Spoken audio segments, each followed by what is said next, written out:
We are back. Ramble, episode 3.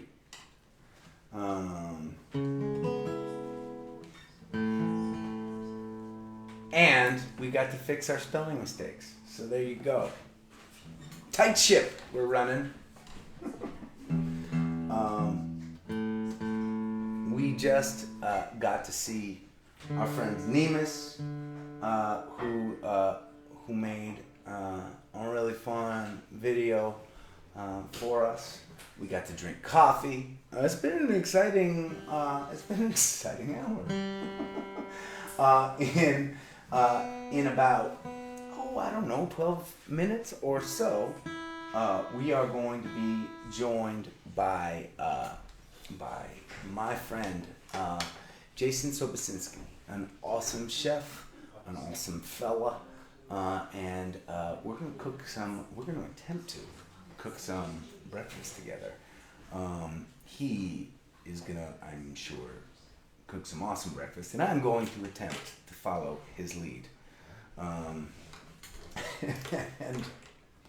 the first thing I see is, feeling better with your coffee? Yes, I am. Thank you for asking. I think, you know what we should do, because we're just kind of coming back, and it's been a little while, and there's so many of you hanging out right now, which I think is awesome. I would love to reintroduce you all, maybe, that haven't heard a lot about the New England Center for Veterans and Home for Veterans, about the organization that we are supporting through the Ramble. This is an incredible nonprofit that supports our veteran heroes in New England in a lot of different ways. They help find them temporary housing, and they provide doctor services and counseling and job training. Not only do they find them safe and dignified housing to live in, but they follow up with them afterwards. And they bring caseworkers out, one of whom I got a chance to talk to before the Ramble, and we'll hear from later on today. But I thought, for those of you that are just learning about the Ramble and what we're doing, I could play you a little video. We played it in the wee hours, but I would like to play it again for you. And by the way, Ramble so far has raised over $7,000. Pretty amazing. Thank you for contributing. What an awesome thing we get to be a part of. Okay, let's play a video.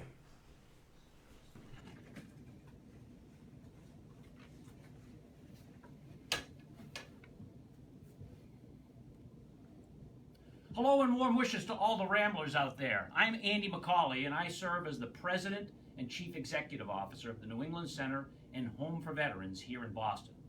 I'm here at the center today with our staff of committed professionals who work very hard to safeguard the health and well-being of veterans and enable veteran success. I want to thank all of you for your engagement and participation with this year's virtual Ramblethon. It is certainly different from the rambles of previous years. However, the positive energy remains the same, and that has certainly not waned. Through your support for this year's Ramble, you assist the center in serving veterans who seek support here, and you provide our staff the tools to assist veterans in finding and establishing a home of their own and regaining their independence and dignity. I want to specifically thank our longtime friend, Adam Ezra, all the Rally Sound volunteers, and of course, the many amazing artists and bands who are giving of their time and talent today. I know that there are a lot of other outstanding community organizations represented through the Ramble engagement. A shout out and thank you to everyone. We are so grateful for your support that is helping to ensure that we can continue services despite the COVID-19 public health emergency, and put in place the additional protections and measures that are necessary to protect the health of veterans. I'm sure that everyone would be much rather at the beach in Salisbury this year, but we are so thankful that you are at your computers today to be with Adam and to support the center. I know you'll enjoy the music and look forward to seeing Adam and all of you, at least virtually, this evening at 7 p.m. Thank you. My friend Andy. How nice is that message? I just, I'm going to probably play his message a handful of times over the course of the day. Just so, for those of you that haven't been to a Ramble before, get a chance to at least know about some of the folks that we are supporting. So in just a little bit, we are going to be visiting with my friend Jason Sobocinski, an amazing chef that I have a lot of years of experience and friendship with. I am so excited that he decided to come on board to the Ramble to help me with breakfast this morning. I am not sure how many of you all that are following us right now have gone grocery shopping with your Ramble Survival Kit. But you should be preheating your ovens if you're cooking along with me, and you should be getting your implements of destruction ready because we will be digging in and cooking very shortly. So we have a couple minutes, and I thought that I would bring Supergirl back on. She's got some answers to a couple of her scavenger hunt. Yes, nice questions, and maybe we'll sing one more song before going to breakfast. Okay, all right. Hey, hey. So I have not seen your scavenger hunt questions yet, so I'm excited to both hear the question and the answer. Maybe we should test out some of the questions on Adam and see how many. Oh my God, I'm sure I won't get them. When you were at your dad's house, this is the first question. Your dad had a note passed to you to play a song for him. And the first question was, what is the song your dad asked you to play? Okay. Do we have I think I remember. Well, what do you think it is? Hallelujah. That's right. So. And I'm going to guess that it was the note was passed from my dad, but the mastermind behind that little plan was my stepmom Nan, and that was fun. Good question. That was a recent memory. I'm better with recent. That's good. Yeah. And there is a guest that has been on your gathering twice, and that guest, my friend Ellis Paul, was Ellis Paul. That's right. So that was the second one. Woo! The third one was, where was the field, city and state, that Adam live streamed from on their way to Joshua Tree? Did anyone get these? Do you know that people got them right, by the way? No, I have not checked in with people. Okay. So we just put the questions out there. Amarillo, Texas. Yep. And I don't know if I told you or gatherers this, but while I was gathering, there were these bitey ants crawling up my feet. Welcome to Texas. And yeah. Supergirl used to live in Texas, by the way, for many, many years. And actually, I had the worst was my guitar case I had put down in the parking lot, and it was open because there was no guitar. I was we were racing to find a field that we would have enough connectivity to do a gathering, and so I put the case down, opened it up, grabbed my guitar, ran out into the field where I did the thing, and when I came back, I looked, and my case, the entire inside of it was filled with ants. You could, it was nightmarish. Underneath the padding of the case, it was horrible. Riley's really grossed out. She's really I'm sorry. I just told everybody we were cooking breast earlier, so my words aren't working for me right now. Riley's really grossed out. She may have just quit the band, especially since I just called her Gross as well. Do one more, and then let's sing a song. Okay. I want to point out that I didn't come up with all these questions myself. There's a nice lady named Barbara that did a lot of helping me out with these. And I see that the next question is one that I think she threw in here. It says, who was a female guest singer during one of the first socially distanced gatherings? And it was Susan Supergirl Pittman. Oh, So she threw that in there. look at you. Got a little cameo on the scavenger hunt. You probably sang this song. Let's do Judith. Yeah. Okay. It was a Tupelo. It was? Yep. Oh, backstage. That was a really sweet, sweet gathering. And we ended up singing, it was you and Karina and Riley were all singing together at the end of the night. That was cool. And I had to change the key like I'm probably going to do right Oh, now. shit. I forgot about that. Oh, God. Do you remember what key you were singing in? That sounds right. Yep. Okay.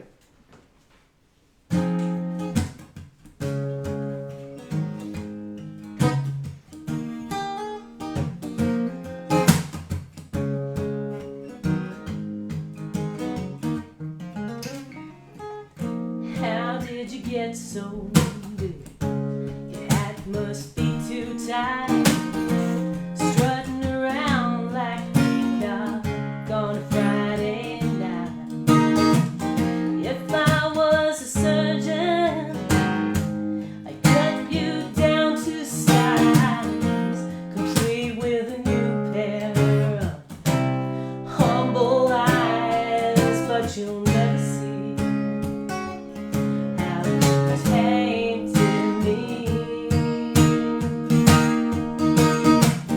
Hey there, Judas, I wanna watch you fall, just enough to put you on your knees so you can crawl back to the reason of the man that you left behind.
Nice singing, Supergirl. Thanks for hanging. All right.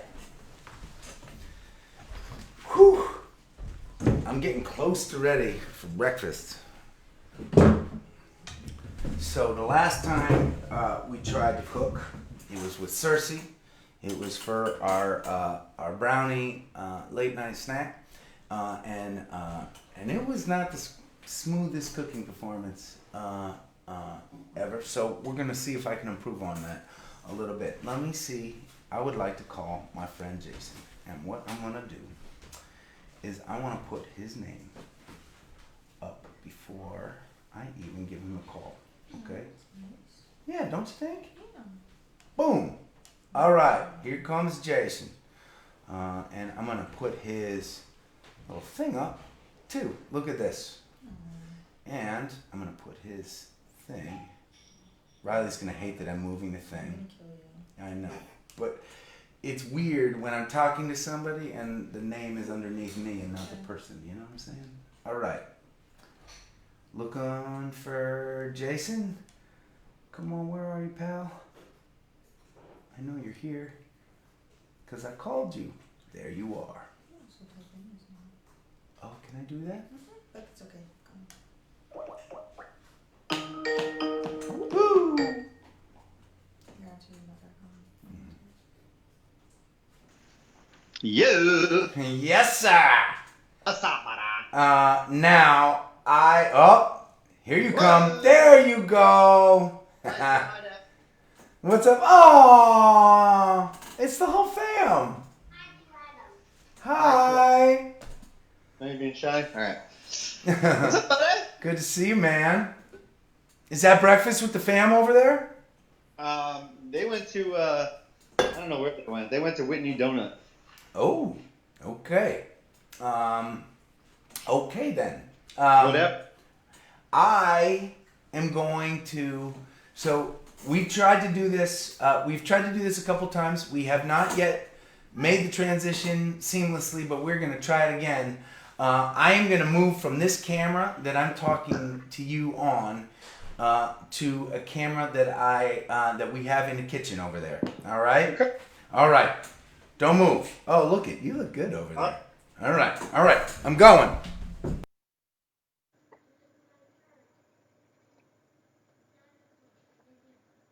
Hello.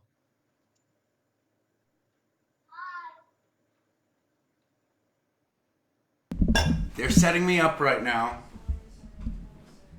You should be able to hear me. I can hear you. Woo! I can hear you. Woo! It's almost happening. There you are. I got you. Thanks, Troy.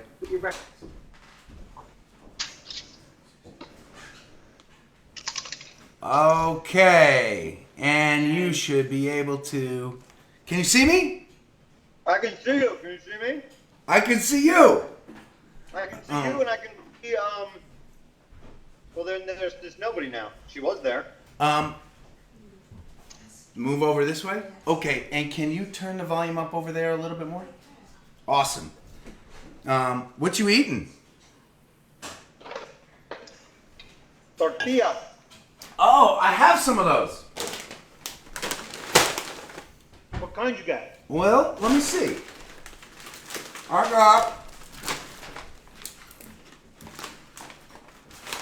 tortillas, superior dipping chips. And these are blue ones, and these are less than blue ones. Nice. They're actually really good. And I got that.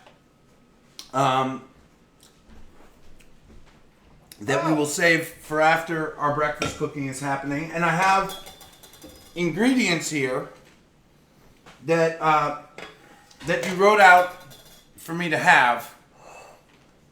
So hopefully, as we start this process, I will have everything that's needed.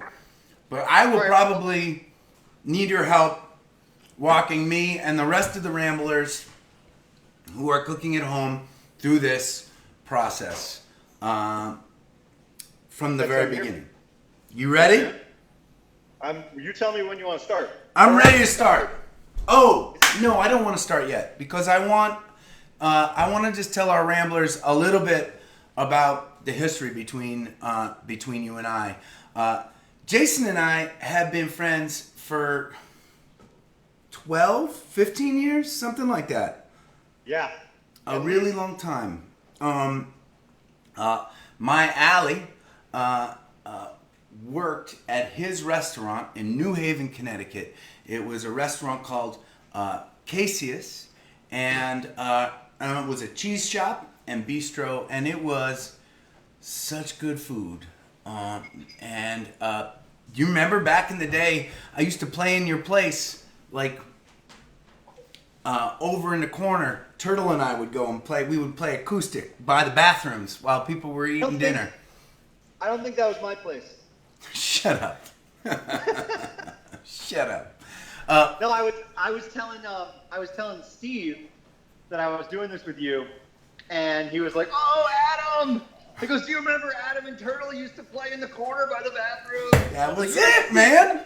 That was it. And but the thing about Jason is that I love so much is he is so passionate about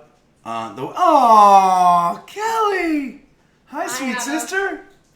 My God, it's good to see you. Been a long time since I saw her face.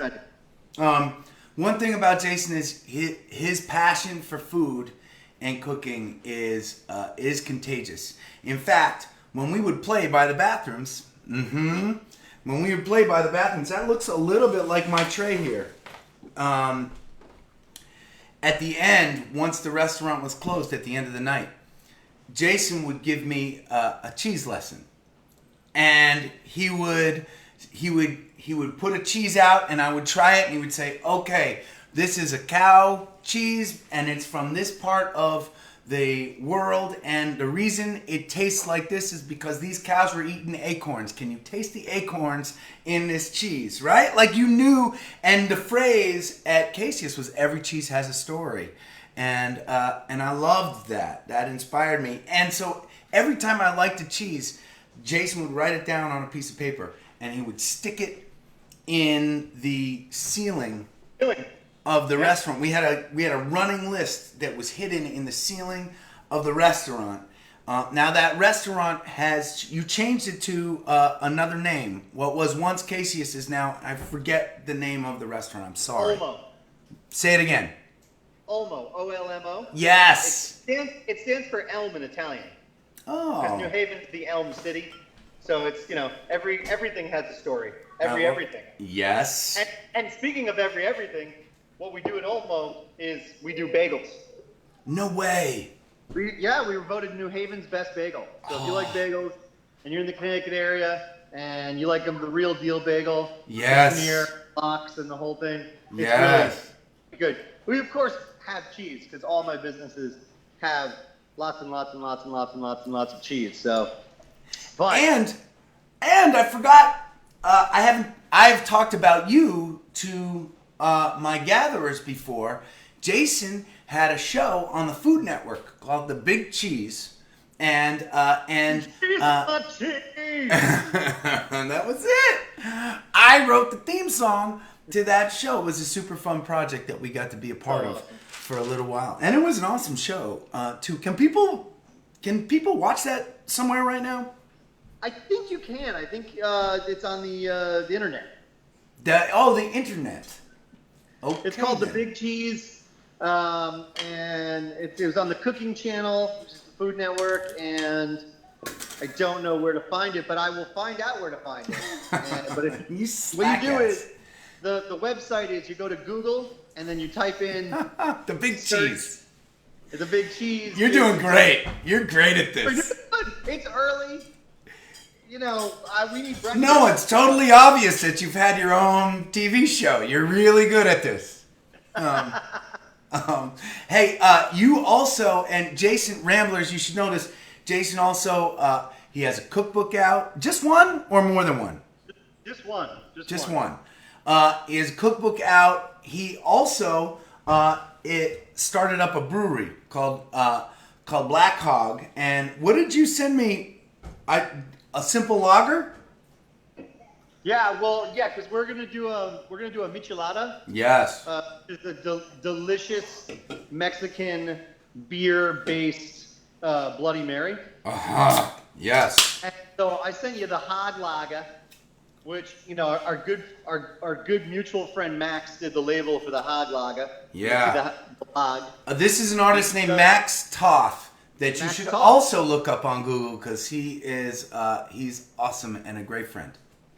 And he's on the internet. He's on the internet. So bad at this. You're terrible. Are we drinking our cocktail first? Because Well- you're drinking the beer. I just wanted to sample the beer.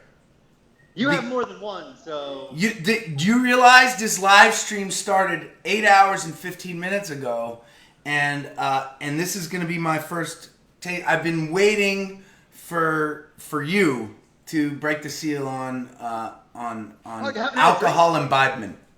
Oh my God. Yeah. So cheers, brother. Mm-hmm. Okay. And we're gonna add to those beers, Ramblers, in a little bit after we cook our breakfast. All right. So should we get into cooking? Yes, please. Okay. Is your oven preheated to 400 degrees? Yes, sir, it is. I Okay, think. Ramblers. Yes, it is. Okay. Hold on a second. Okay. Look at what one of my volunteers got me. Oh. Come on. Serious. That's nice. I like that. Serious. All right. So, do you have a blender? Yes. Right here. Okay. Do you have a like a saute pan? A saute pan. Or pan? How about this? Does this work? Let me see. I can't see it. No. Wrong pan. Don't like that. No. Lowers. Well, you know what? You can use that. Kim, do we have a saute pan? We do. You can use that pan. Kim, get That's more on hot. camera and just help me. You were my friend. I used to like you a lot. I'm gonna have to bend down. All right. Hey, any dead time, Adam, we can fill with my daughter's. Aw, hi. She's not as cute as you would think. Okay. Stop that. Let's run. Oh, through how about the this? Oh, he's not. Yes, that's the pan you want. That's great. Okay. Run through the ingredients. We got cilantro. I got cilantro. We got I have queso fresco, but any cheese will work. I also have. Is that what this is? Mystic Queso Cheese fresco? Company. It is. This is Orange queso pie. fresco. What's that? This is queso fresco, but you were telling our Ramblers what other cheeses they could use. Sorry, go. You could, no, it's okay. The whole point of this is that we talk over each other. I like that the best.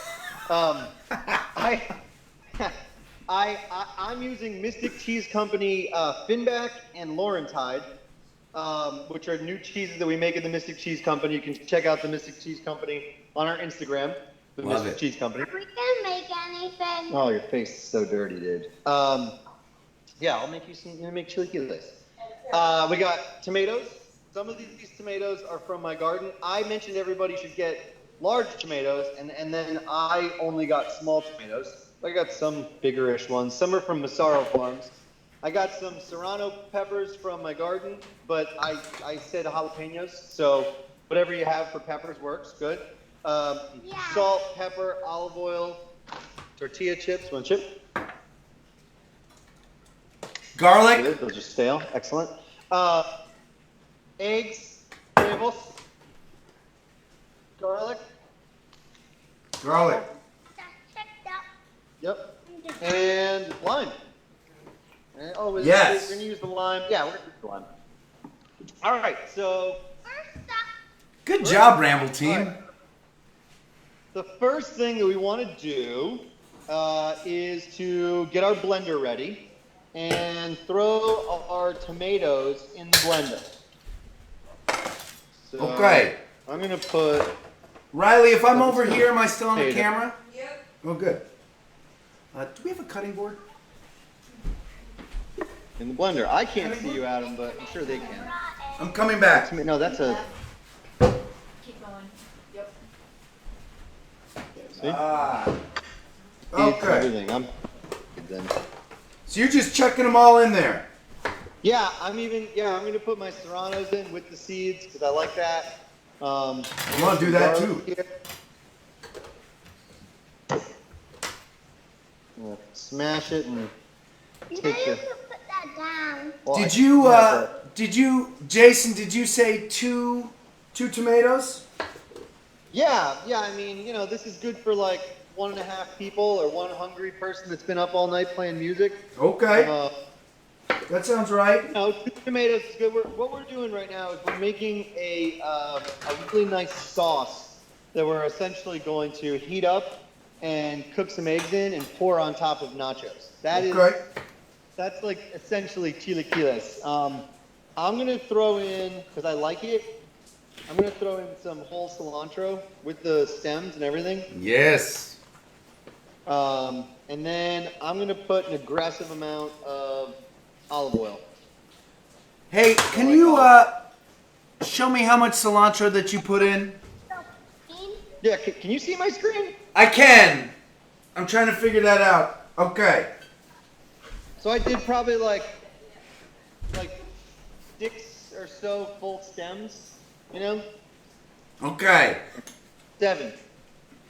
And then when you say an aggressive amount of olive oil, I did not see your pour. I did like 3 tablespoons, like a glug glug glug glug glug. Glove. To get it, Okay.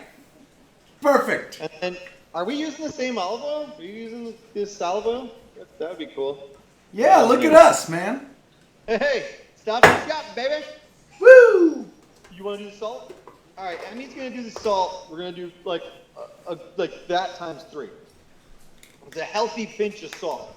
Healthy pinch. I don't know. I can't see my screen. Yeah, go ahead. Dump it in. Do it again. Tomatoes need salt because there's a lot of acid. So, there's a lot of acid. Lot of acid. Lot of Tamper it acid. with the salt. Gotcha. Okay. Let's see. What else do we need in there? We need some lime juice in there. Okay. I think. I don't know if I said that or not, but I'd like to have some lime juice in there. Lime juice. Sure. We're just squeezing it right in there? Squeeze. Yeah, don't put the whole lime. Although in Mexico, and the reason that we're doing this recipe is because I've been spending a lot of time in Mexico. No, squeeze the heck out of that lime. Jay, will you just take a second as we're squeezing lime and tell our Ramblers about the work that you're doing down there? Because it's really cool.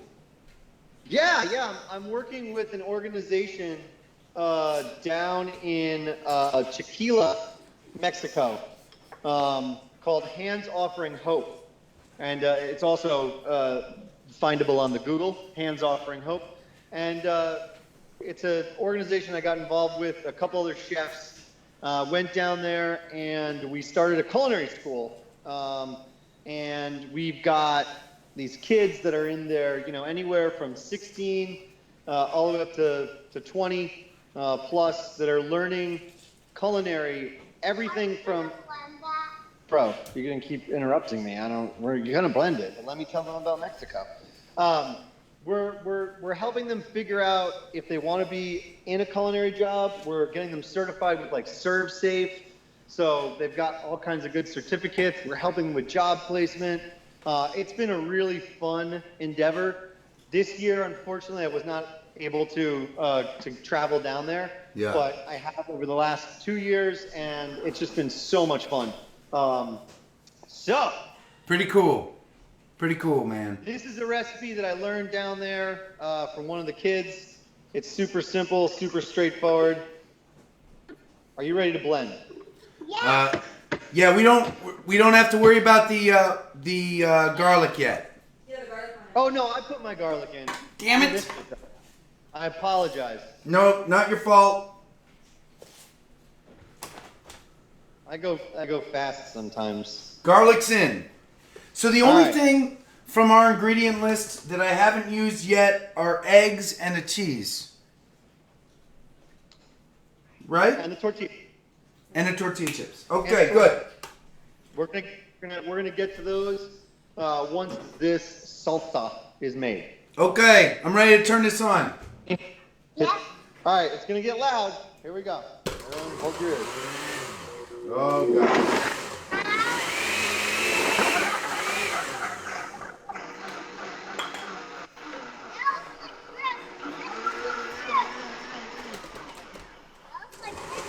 I think I'm doing a great That's job. good.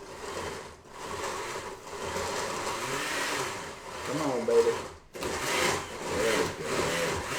So you're kind of going for like, you know, you don't want to get too smooth. You don't want this to be satiny. It can be a little chunka. So I'm gonna pour mine into my pan. And I'll show you guys what that looks like. Ooh, that looks nice. That's nice.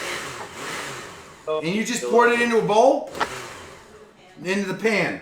You guys do it right in the pan. It's not olive oil. So you don't need too much more in there. It might be spicy, sweetie. You want to taste it?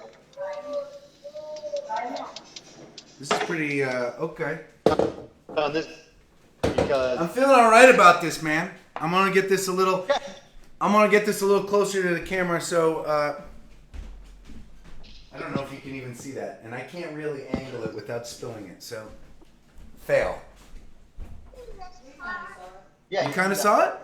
Oh, nice. All right, let me see yours. I can see it now. Let me see. You know, well, yeah, that's great. So Okay. get it on the stove, and we're gonna put it on a sort of like medium heat. And now everyone knows how to make nachos. This is the simple part. We're gonna make nachos. All right. I think Emmy's gonna make the nachos for us over here.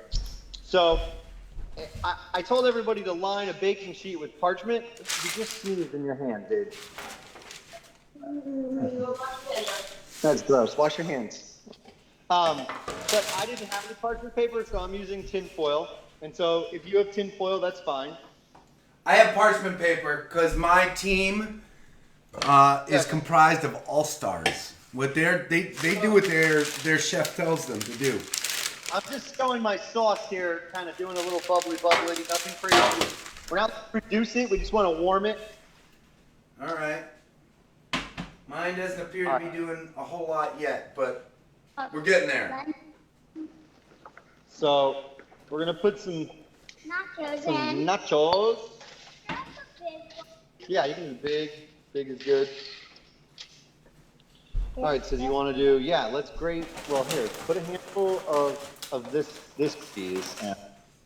So Emmy's going to put some queso fresco on top of the tortillas. I crumbled my queso fresco kind of large. You can go small if you want. I like big chunks of cheese because, you know, I'm the cheese. Yeah, You're you're like the a cheese. thing on them. All right, Not using them. take some of that thin pack now. Now you can do any cheese you want, guys. Anything that melts well. And we're gonna. Emmy's gonna show you over on this side. Yeah, right there. Emmy's gonna grate some cheese, some extra cheese. Yep, nice. Good job, buddy. Kim, do we have a grater? You don't need a grater. You can just use your hands. Oh, I can just use my hands to break this up? Yeah. We're gonna just Oh, put look at like that. a lot.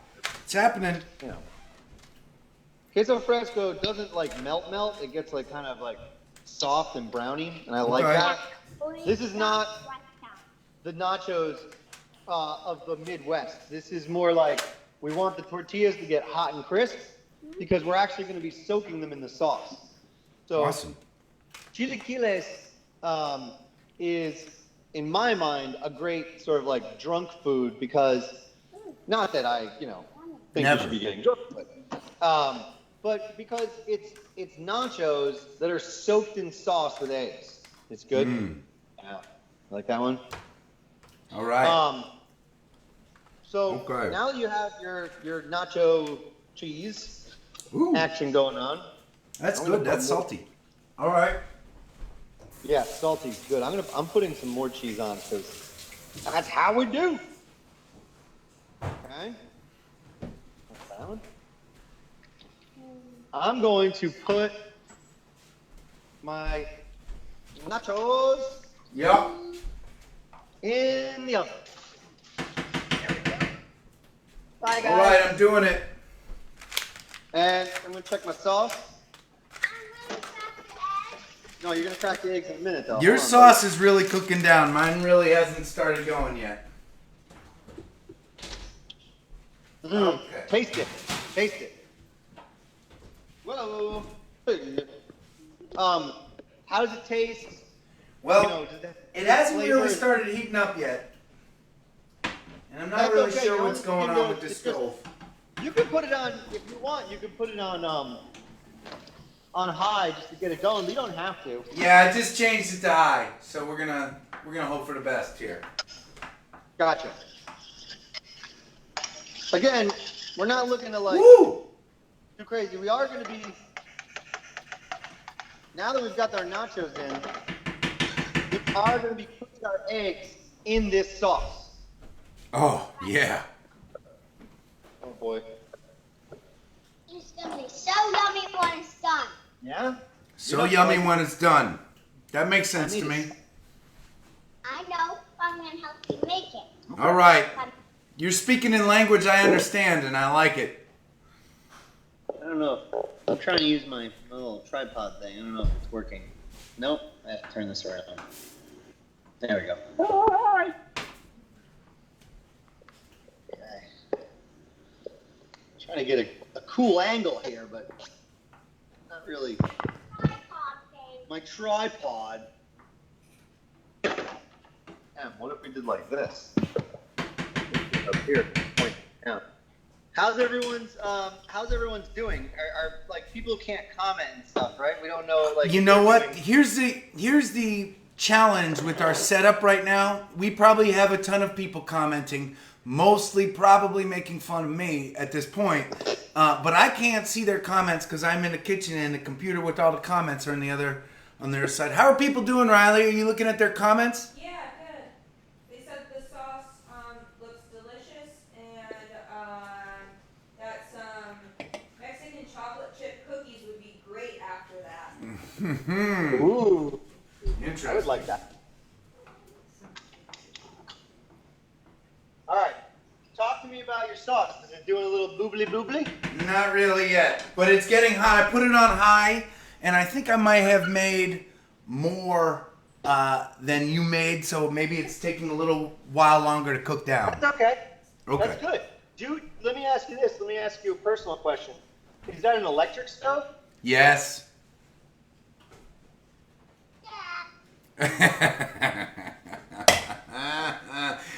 You snob. You snob. Do you have something against fire, bro? Yes. Whoa.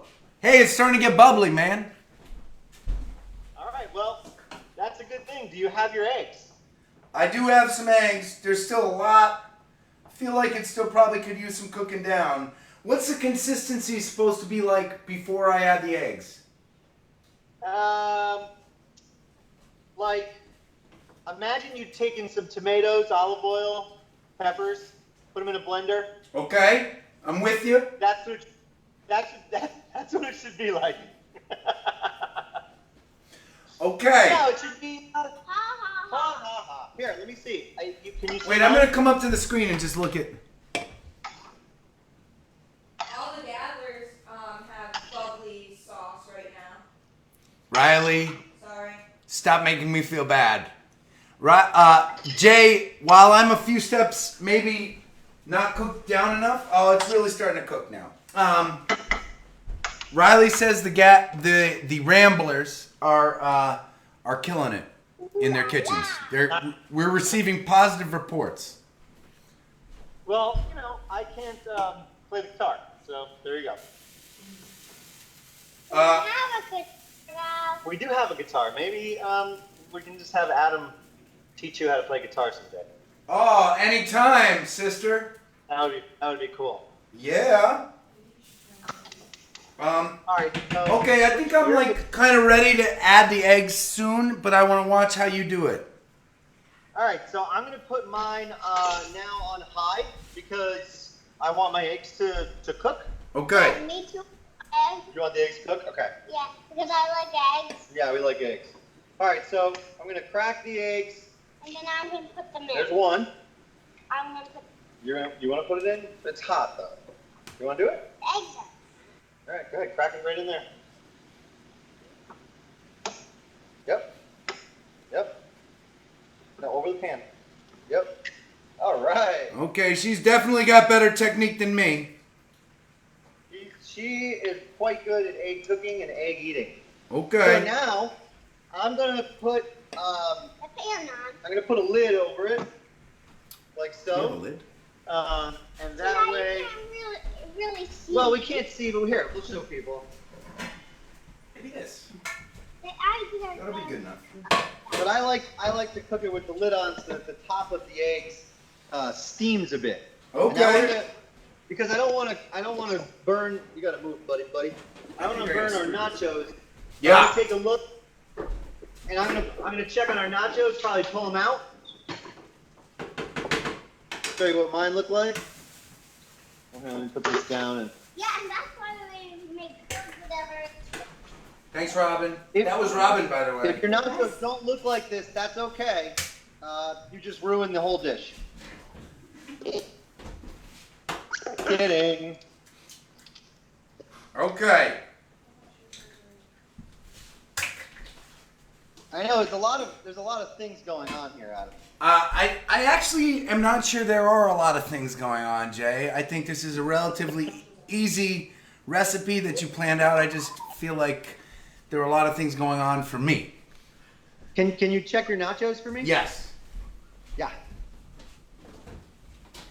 Yeah, they look pretty. They look Yeah. pretty good. Let me see. Okay. I'll come closer. Can you see? I want to see. I can't, but I'm sure the Ramblers can. I only see a portion of your kitchen due to the whatever's going on with the Skypey thing. But I'm sure that okay. they look good to you. Oh, yep. Now I can see you.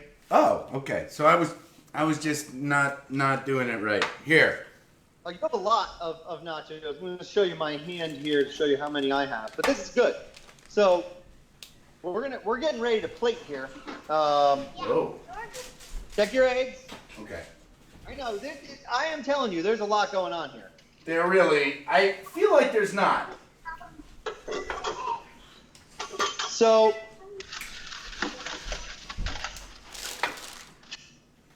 How do you flip your eggs? I don't. Oh.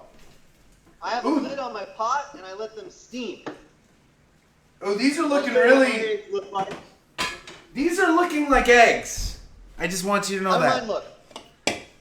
Yeah, that's kind of what mine looks like.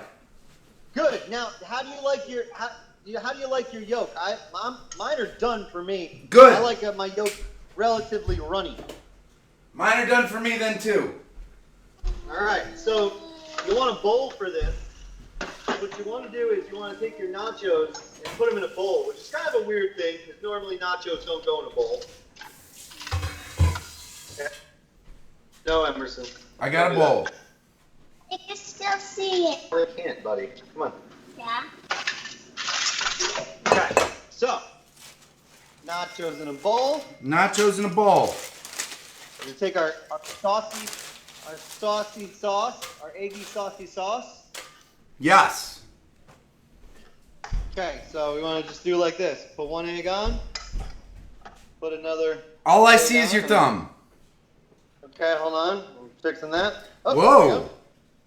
Eggs. Yep. Yeah. And now we're gonna get this sauce, and we're just gonna put the sauce all over the chips.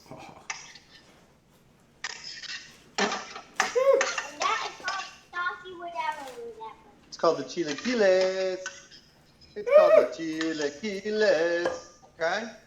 Now you want to puncture your eggs so that you get some of that runny yolk. Yes. I got that. I got runny yolk.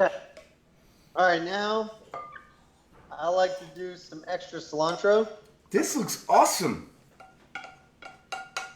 Okay. And some extra cheese because, that's how we do. I can't wait to make this for Allie, bro. This is like right up Allie's alley.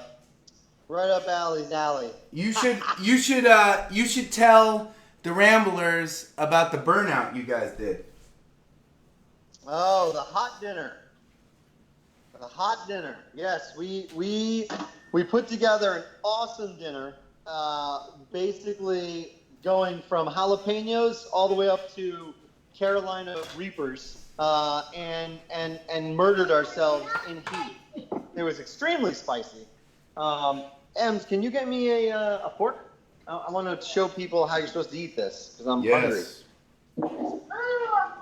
I want a fork, please, and also I need you to fill this mug with ice because we're gonna make a little morning cocktail. Okay, first do this. Okay, I'll just get the fork then. No, I'll get the fork. No, you're gonna... Okay, I'll get the ice. Get nice.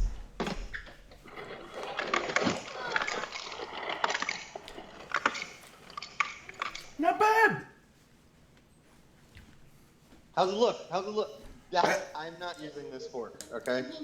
This fork is ridiculous. I'm not sure it looks that different than yours, which I'm pretty excited about.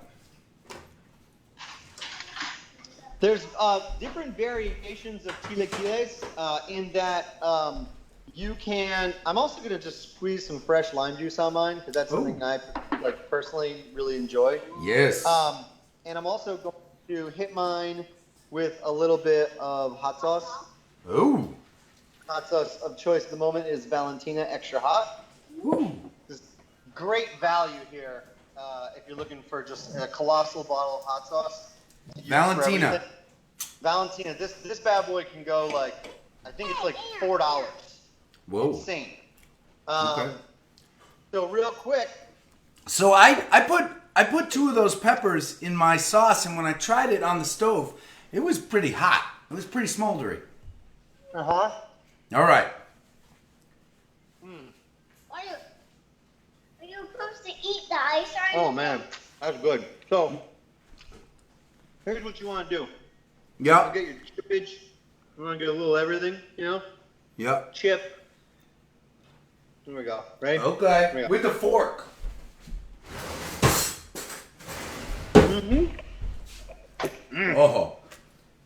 Yeah. Oh, well, about this? Are you gonna make ice Now. cream out of it? come Oh. take a bite of this. Tell me if I did good. It's too spicy for her. No. Mm-hmm. Jay, that's really good, man. Mom, Daddy, the last ingredient. Oh gosh, what's that? No, that's for the michelada. Last ingredient, pepper. Mm-hmm. Ooh, I'm sneezing. Mine's really spicy. Woo. It's really good. It should be both like this. For me, the perfect chilaquiles. Yeah. It's both crunchy and soggy. Mm-hmm. That's Sort what's of going like- on. Sort of like one of my other favorite terms, crispy melty, Yeah. where you get 2 different textures at the same time. Yes. So like the edges of the tortilla chips, the nachos, should be really crispy, but part of them should be soggy. And I know soggy sometimes doesn't sound like something that's like So good. really but it's so good. So good. So quickly. It's like the Mexican version of dunking your chocolate chip cookie in milk. Yes. It's like the savory. Yes, very good. Oh God. My tripod That is good. is failing. My tripod Woo. is It's alien. This thing's not working at all. Huh? Your tripod has aliens on it. Jay, I'm ready for my michelada. Teach me. Yeah, that's I'm working on. Oh, I got hot sauce over here too. Pour some We got- wine in it. Technical difficulties, but we've got ice and beer, tomato juice. You don't have to use this. You can Got use any you. tomato you like. Clamato even. Is that spicy The tomato point in juice? the other No, I'll direction. give you tomato juice. So I've got a mug with ice. I'm gonna do about halfway with tomatoes. I got some lime. Oh, this is good. We got lime in there. Half of the lime. Did you put lime in it? We don't want to waste. Yeah, I did tomato juice and a half of a lime. Wait, can I see how much tomato juice you put in? Got you. And then I'm gonna put some chili powder. Where's the glasses? I got that. Okay, I'm gonna put some salt. If your tomato juice is already pretty salty, you don't need to do that. I'm gonna put some fresh cracked pepper, a good amount. I like a lot of fresh cracked pepper. And I'm gonna put some hot sauce. Okay. And then I'm going to If I was take pepper, where would I my be? lager and I'm gonna fill it the rest of the way. That's okay. All I the bet way there's to pepper the around. top. Woo! Thank you. I'm gonna take my fork. Oh, and some tomato juice. Yep. We'll give it a nice stir. A shot of tomato juice for Emmy. Just don't taste it until I taste it. Okay, hold on. Yeah, we'll do this together. Okay. Let's see. I'm gonna crack a fresh one. Ooh. Wait! Wait! He wants us to wait. Okay. We'll wait. Can't drink it without me. Okay. Getting close. Okay, I'm ready. Okay, let's do it, man. Cheers. It's good to be here with you guys. Thank you so much. Yep. That is refreshing. Yep.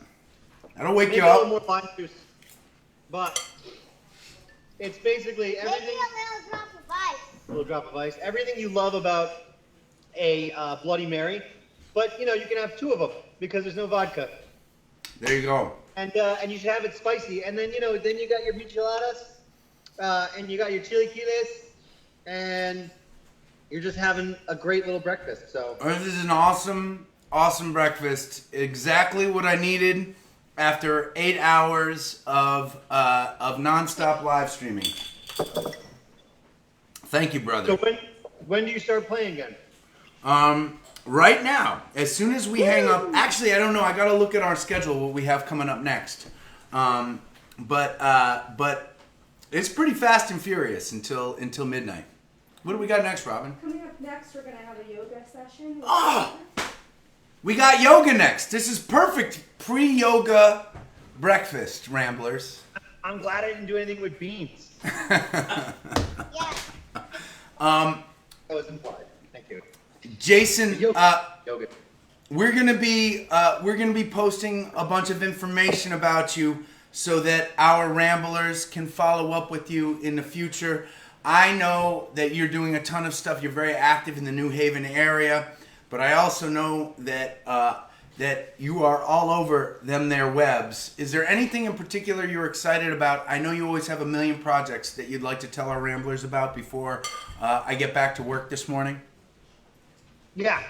Look up. Sorry, mouthful of chilaquiles. Look up Haven Hot Chicken. Haven Hot Chicken. Haven, Haven Hot Chicken. You can check us out on Instagram. Yes. Is this gonna be? Is this like your version of like Nashville Hot Chicken, but it's you, so it'll be better? Exactly. Yep. It's crazy spicy. It's super delicious. When it's ready, I'm actually going to ship you a sandwich, and your mind's gonna be blown. It's really good. It's really, really good, and it's my newest endeavor. But check out all of them. I'm gonna send you all the links, which I was supposed to do like last week. It's just been crazy. Last week was a long time ago. Okay, thank you. We'll figure it out. I have got an amazing Ramble team that not only helps me work an oven, but they can Google search websites as well. So we got you, brother. Thank you, Adam. Hey, in all honesty, this year especially, but on a day like today, it feels really good to get to connect with a friend. Thank you so much for being here, bud. Back at you, man. I miss you. All right. All right. Talk soon. All right. We'll talk soon. I'll see you, bud. I'm going Bye. back.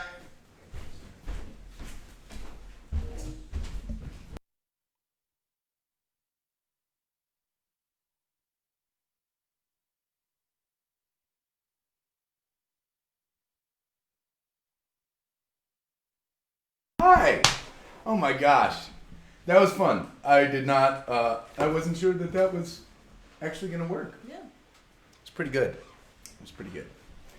I'm not sure that that was maybe the best strategy to take down when I still have 16 hours of live streaming left. But I feel really good right now. And I'm feeling the spice in my mouth kind of smoldering and a cold michelada. So we have, sorry. I just didn't like it. We have, it says on our little secret schedule that we have a silent auction reminder. And are there any other announcements specific to the silent auction that we should be talking about? Make sure to check out our silent auction. It's ending at 5 o'clock Eastern today. We're up to $7,311 raised on the silent auction site so far. For more information and how to get to the silent auction, go to our getrambled.com page. Awesome. Thanks, Robin. Thank you. Did you all hear that? And hey, what's going on, Jen? Are you ready for a little yoga? Sure. All right. How about Check out my Post-it note. Yeah, we can do that. We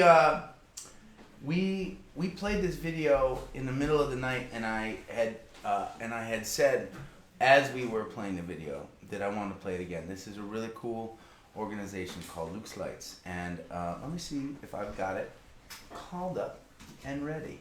Here we go.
Hi. All right. That's it. Okay, so you see on the right side we've got Jen ready for yoga, and we actually have Poche right next to her here. There he is, and they are going to make music together for the next little while, and I'll see you on the other side. Thank you. Yeah. Kim and Judy, are you guys coming in? Yeah. Okay. Can we get in with the equipment? Yep. So let's find our way to a seated position on the mat, just for a brief moment. Thank you guys for being part of this day today. Thank you for being part of this whole thing today. I'm looking forward to spending these magical moments with you guys today. So start in a position that's comfortable. If you can do any of these things, go for it. Anything that you need to relax into and modify, you can also modify anyway. I'm hoping that my mom in Oregon, who's 83 years old, is doing this as well. So I want to make this practice to you something that where you can just open things up. We can get to a place where we just feel a little bit better. I know some of us have been sitting and some of us have been standing and some of us have been awake for a long time. So let's just do some stuff to help us feel a little bit better today. So sitting in a way that's comfortable for you, whether it be crisscross or on a stool or an ottoman, go for it. Take a big breath in, maybe close the eyes and just go back to seeing how you feel. This is a first for all of us doing this virtual 24-hour thing. This is definitely a first for me to be doing yoga live with the Poche. So super blessed to have you guys here today. So as you inhale, feel the crown of your head trying to rise up a little bit taller, just making a little bit more space in your spinal column. Take that inhale breath, breathe it in through the nose. Feel that air as it travels through you. And exhale, maybe soften your shoulders down and away from your head. Let the inhale make your spine get a little bit taller so you're sitting really tall. And then exhale, feel your abdominal wall pulling inwards towards your spine. And then maybe open up the eyes, inhale, lift the head up high, and as you exhale, take the right ear towards the right shoulder. If you want to make this a little bit bigger, you can take your left hand and bring it down, either fingertips touching the ground or heel of the hand reaching down towards the floor. And take that left collarbone, slightly draw it back. Stay there, breathe into the left side of your neck. Just feel that stretch as it happens naturally as you tilt your head to the right. And then mindfully, slowly inhale, come up nice and tall. And then we'll take the left ear to the left shoulder. Again, optional, take that right hand, reach it down, kind of away from the body. Feel yourself staying really equally balanced on your butt cheeks. These little bones in your cheeks called your sits bones, S-I-T-S. So hopefully feeling even through there. Stay there as you inhale. And as you exhale, slowly, mindfully, just come all the way back out. Inhale, one more time to each side. Exhale, right ear, right shoulder. And the head has a way of turning in lots of different directions. So maybe just keep your gaze forward for now. Take another inhale. And as you exhale, notice how it feels as you draw your chin downwards towards that right armpit. Maybe traveling that stretch in a different part of your spine. Stay there as you inhale. And as you exhale, rotate your chin back to the front. Bring your head slightly back. And then as you exhale, bring everything all the way back up. Find that imaginary string on the crown of your head, lifting you up. And then left ear, left shoulder. Stay there and inhale. Just notice if one side feels tighter than the other. And as you exhale, rotate your chin down towards the left armpit. Feel that stretch. Ooh, that feels good. Travel around the back of the neck, maybe the side of the neck. And then slowly, carefully turn the head back to the front, keeping the head slightly back. And as you exhale, come all the way back up. Take your fingertips, lace them together, or just clap your hands together if that works better for you, if you've got some finger issues. Otherwise, reach those hands up high. We've all spent so much time on our phones, right, and our computers. It feels good to just stretch up, stretch out, even through the fingertips. And then as you breathe in, let the crown of the head reach up towards the hands. Let the shoulders just descend downwards towards your back pockets. Take another inhale. And as you exhale, take that right arm, sweep it all the way up and back, and then bring the hand behind your head.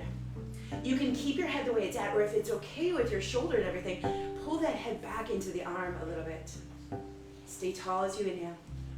And as you exhale, slowly release that right arm, take the left hand up, and then slide it to the back. So it depends on your flexibility on your shoulders. You don't have to touch anything. Maybe your hand's just on the back of your head. That's fine too. Take another inhale. And as you exhale, tighten up your core, sweep the arms up. And then maybe as an option, right arm goes up and back behind your head. If you want a little bit more, slowly reach up with this right elbow, pulling your shoulder away from that right hip, and feeling that beautiful stretch along the right side. Breathe into that right side, the hip, the rib cage, the armpit, maybe even the right arm. Exhale, come all the way back up. Inhale, the arms go up. Exhale, left hand goes behind you. Maybe pressing your head back is good enough. And maybe lift the tip of the left elbow up to the sky like you're reaching up and away, anchoring down into your left hip. Head slightly back into the arm. Big breath. Breathe out, take your time, coming all the way back up. And then take both arms up to the ceiling. Lace your fingers together. Just clap your hands together. Give yourself a little bit of applause for being here today and for everybody, for Poche. And then take the right arm down in front of the body. Pull the right arm across, and then take that right shoulder, dip it on down. How's this for good gear, huh? You love it? Take an inhale breath. And as you exhale, change sides. Left arm goes across the body. Drop that left shoulder down away from the ear. Good. Just check in with the spine. Sometimes, especially if we're feeling a little fatigued, we get a little bit of that slumped. Rise up as much as you can. Take one more time over to the right side. Right shoulder down. Pulling that right shoulder back. Breathing in. Breathing out, taking the left arm across. So in the meditation today, we talked about how that oxygen can flow into our body. And in our yoga poses, we try to link the breath to move it, so it's a big dose of harmony.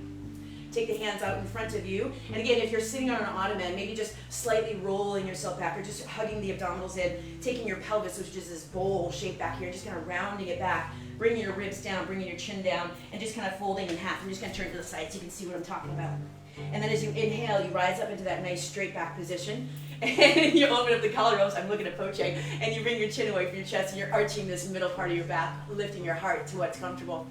We'll do that 2 more times. So as you exhale, round yourself. So you start down low at the bottom of your spine, rolling your rib cage down. The sternum bone, the middle of your chest goes down. The chin goes down to the chest, almost as if you're trying to make an O from the crown of the head to the tip of the tailbone. Soften the shoulders down away from your head. Breathe in right there. And as you exhale, rise up to seated tall. And then lift the chin away from the chest. We'll do that 1 more time, slowly, rocking back, rounding the spinal column, just feeling that nice stretch. And then as you're in that stretch, breathe into it and feel all the bones of the ribs expand outwards. And then all the way back up. So if you're somebody who doesn't like kneeling on your knees, you could do the same thing 3 more times. We're just going to flip it over onto our knees and do the same 2 positions. It's called cat-cow stretch on the mat. So we can flip over onto the hands into the knees, spread the fingers out nice and wide. And then I'll show you from the front and then from the back. Take a minute and kind of claw your fingertips into the earth so you're not pushing down hard into the heel of the hands. Top of the feet are down on the floor, so you can just give yourself a pedicure. It's probably getting wet right now. As you exhale, press into the tips of the fingers. Round your back like the dome, like a mushroom cap. Pull your abdominal muscles upwards and inwards. Inhale. And as you exhale, flatten out the back. Either just come to a flat back like a tabletop, or you can lift the tip of the tailbone. Feel your ribs pull away from the hips, and then gently draw your chin away from your chest to a place that's comfortable, that feels really good. And we'll do that 2 more times. So as you exhale, rounding your back, again, pushing into the fingertips. Almost feel like you're pushing the tip of your fingers away from your knees, but they won't really move. And then as you exhale, draw the heels of the hands close to you. Draw the chin away from the chest. Shine that heart forward. 1 more time as you exhale, round the back. Using your abdominals to draw the abs upwards and inwards towards your spine. Feel that stretch. And then as you exhale, a little bit of a bend in the elbows. Lift the tip of the tailbone, arch the back. And then come back to a flat back position and inhale. From there, tuck your toes under, so now you're not on your toenails anymore. And then raise your knees up away from the mat a little bit. As you exhale, pour your chest back towards your thighs. Straighten out your legs just a little bit until we get into what we call an upside down V shape, or a downward facing dog. Heels of the feet are pushing down. Bend the knees, lift the tailbone up, and soften the elbows down. Take 1 more breath. And as you exhale, come up onto your tippy toes. Walk your feet towards your fingers. And if you can't quite get there, bring your hands to your shins. Stay there and then come up about halfway. So the body's going more like a tabletop. Tip of the tailbone reaching out, crown of the head reaching forward. Inhale into that space. Keep the abdominals tight. And as we exhale, dive all the way back down to the ground. Bend those knees a lot, and as you inhale, sweep the arms around. Take an inhale, flat back, straight back as you rise all the way back up to standing tall. Lace the fingers together, reach those arms up high to the sky, look up. Oh, take a breath. And as you exhale, stay standing tall. If you're a little bit off with balance today, feet a little wider, or grab the left wrist, reach up, side bend to the right. Ooh, breathe into that left side body. Exhale, come all the way back up. Grab the right wrist, lift up, breathe into the right side body. Inhale. Exhale, take it all the way back down. So we're going to go through this a couple of different times. So I'm going to modify with you the first time. Inhale, sweep the arms up. Take this big bubble of energy all the way up to the sides of your body. And then as you exhale, bring your hands all the way back down to your heart. Take a minute just to breathe. We need these moments. Good. And then as you drop your hands down, inhale, raise your arms up high. Take a breath, maybe a look up or maybe a little bit of a back bend. And as we exhale, hands come down either to the legs or to the shins or all the way down to the floor. You can walk your hands down your legs if you need a little support.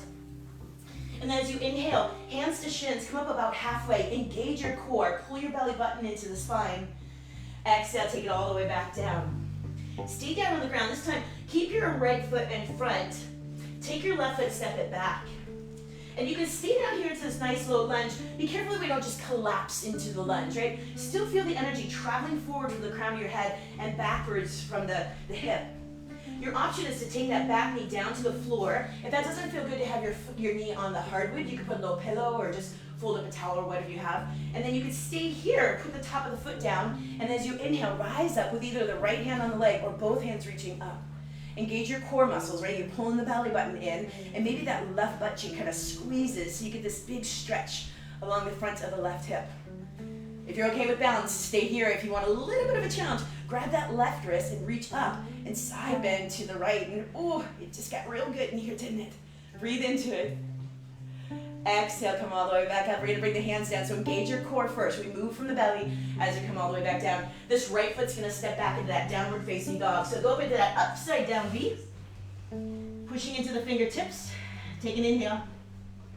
And this time we'll bend the knees and look forward. You're gonna take the left foot and bring that one forward.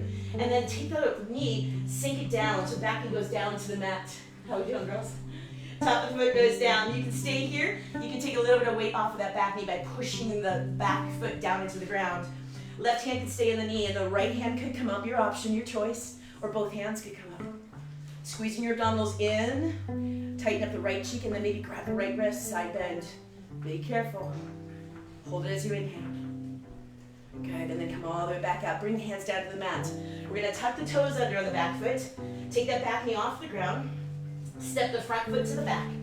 And this time we're gonna bend the elbows, place your knees down on the ground, and as you exhale, lower your chest down towards the floor, hugging your elbows towards the rib cage. Keep going, keep going, keep going until you get all the way down with the chest and the chin. Top of the feet go down. Hands can walk forward a little bit, and engage your legs, your glutes, your abdominal wall. And as you inhale, float your head forward towards whatever is in front of you, and then as you exhale, bend backwards. This should feel good if you've been watching the Ramble all night. That all heart opening, bending the spine backwards, getting a little mobility through that spine. Exhale to come all the way back down. Tuck the toes under, come up onto the knees, come up onto the hands. Exhale, hips go high up in the air, downward facing dog, or your upside down V shape. Keeping the pressure in the fingertips, not the heel of the hand. Bend the knees and then lift the tailbone up. Take another 2 breaths here. Exhale to empty. One more breath. Feel the crown of the head as it reaches towards the thumbs. And as you exhale, rise up onto your tippy toes. Walk your feet towards your fingers. Hands come to shins, come halfway up. Find that tabletop position where your energy is traveling through the top of the head, through the tip of the tailbone. Exhale your way down. Bend your knees, rise all the way up. Take the hands up to the sky. Pull that energy, pull that gratitude, pull that love right into you. Stay here and breathe. We're gonna do one more of the standing sequence. Just gonna add on a little bit. Feel free to stay with anything that works for you. Otherwise, inhale, sweep the arms around. Take them up high. Exhale, flat back, tight core, come all the way down. Inhale, come up halfway. Exhale, take it back down. Right foot stays forward, left leg comes back. So similar position to what we were in, making sure that that right knee stays directly over your toes. And this time, if you want your knee down, put your knee down or keep your back knee up. Same option, right hand, right thigh, or both hands up high. Take a breath. Narrow the waistband, sink down through the shoulders, and find some energy rooting down into your front heel and pressing back into your back leg. Take another breath. Stay here a little bit longer or bring that back knee down. And if you want to, you can take a simple twist, turning towards the front knee, turning towards the knee that's bent. Here we go. She still needs me, yay. Take a breath in through the nose. And as you exhale, rise all the way back up, both hands reaching up high to the sky. And as we exhale, everybody down towards the floor, taking in a breath. Step the left foot back, pike your hips up high in the air, downward facing dog. Let's come forward into that plank again. Feel free to go onto your elbows or onto your knees. And then knees down. For those of you that know the chaturanga, you know what to do. You don't have to put your knees on if you wanted to. Head goes down, chest goes down. Top of the feet down the ground. Let's go for that back bend again. It can be small, right? It does not have to be big. Exhale, come all the way back down. It still counts if it's small. And as you come onto the feet and off the knees, come to that plank. Exhale, tip the hips up to the sky. Heels go down. Stay here for 3 breaths. Pushing into the fingertips and bending the knees. Let the tip of the tailbone reach up towards the sky. Take 1 more breath. Exhale. And you can bend your knees and put your knees on the floor to get that left foot forward, or if you can just hop your foot forward, go for that. And then perhaps the back knee comes off the ground. Option hand to knee, or both hands reaching up. Breathe in. Breathe out. Kind of feel like this left knee is right over the heel, and this left hip is slightly pulling back. Stay here or add a twist. Breathing out as you rotate. I'm getting so spoiled right now. I'm going to be asking Poche to come play for me live in my studio. And as we exhale, hands go down to the floor. We're going to step the front foot back. Pike the hips up high in the air. Heels down low. Feel that stretch travel on the back side of the legs. Exhale, glide forward. Find that plank with your elbows slightly bent. Stay on your toes or come down to the knees like I am, and chin and chest down towards the floor. We're going into 1 more back bend. Exhale, rise up. Oh, open the heart, open the shoulders. Bend the spine in ways it's supposed to move. And then exhale, come all the way down. We're going to stay low to the floor now. Your toes are together. You're going to lift up, knees wide on the mat. Walk your hands forward and rest your head down. I'm not going to put my head down because I'll mumble on my mat, but you want your third eye chakra, right? That space between your eyebrow. Rest it down. This is a pose of calming. So breathe into it. 3 big breaths. And when you're into this place, you can really feel the bellowing of the rib cage. And you're in a forward fold, making it kind of hard to breathe into your abdominal wall. So breathe that expansion into your back as if you had wings on your back. Let them grow, let them flow. Take it in 1 more breath. Let it go. You can walk your hands over to the right side of your mat. This is a really important thing to do for our spinal column. It's called lateral flexion. Just means you're bending, kind of like a question mark, off to the side. We don't always want to play in the same plane with our spine. We want to move it in the ways it's meant to move. Take in 1 more inhale. Breathe into the left side. And as you exhale, walk your hands back to center. Stay here. And if you're finding it to be uncomfortable on your knees, you could come up onto standing and then just walk your hands towards the left side. Maybe put them against a wall. Inhale and exhale. Just feel that nice stretch all the way up to the right hip, maybe even to the right armpit and the right arm. Take your time coming back to the center. We're coming off our knees in just 1 more breath. Take your time as you exhale, rise all the way up. And you can come around to a seated position. Sitting with your legs out straight or a little bit of a bend in the knees is fine. If you have a bend in your knees, grab the back of your legs and lift up. If you're in a straight leg pose, just kind of pop yourself up a little bit so your pelvis bowl isn't rolling back. And then as you inhale, sweep your arms around and up. We could do the same thing we did before. If you're feeling kind of tight in the knuckles today, just reach up with the inside of your hands facing up. And then release your hands. Take your spine, tip forward just a smidge. Just a smidge. Keeping your spine pretty flat and straight, kind of like a slide in a playground. And slightly draw your chin back. Take in 1 more breath. And then we'll allow the spine to roll down into what we call a forward fold. Hands can go to the shins. Hands can go to the mat. Some people are flexible enough to reach all the way down to the pinky side of the foot and draw the toes back. Go to a place where you can breathe and it feels good. That's what this is about today. Right? We're not trying to turn us into Cirque du Soleil performers, thank God. And then take that energy, reach up through the crown of the head. You've already just taken a little bit more space in your spine. 1 more breath. Let it go.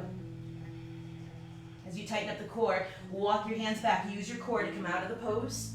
And then fold that left leg in. A couple of choices. You could have the foot on the inside of the knee, or if you could take that foot all the way up and over it with that foot flat, you can cross over. Left hand goes up to the ceiling. As you exhale, take the left arm, wrap it around. So a lot of different options. Some people like to hold on to the wrist and draw this knee towards the left armpit.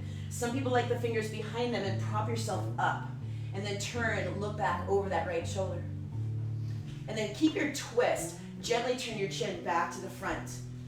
We'll do that 2 more times. This is just nice to loosen up the neck. You might not feel anything. That being said, it's just good. Turn the chin back to the front. 1 last time. Turn. And then turn all the way to the front. Take your eyes back to the center, and then slowly release the back arm. Take it all the way up.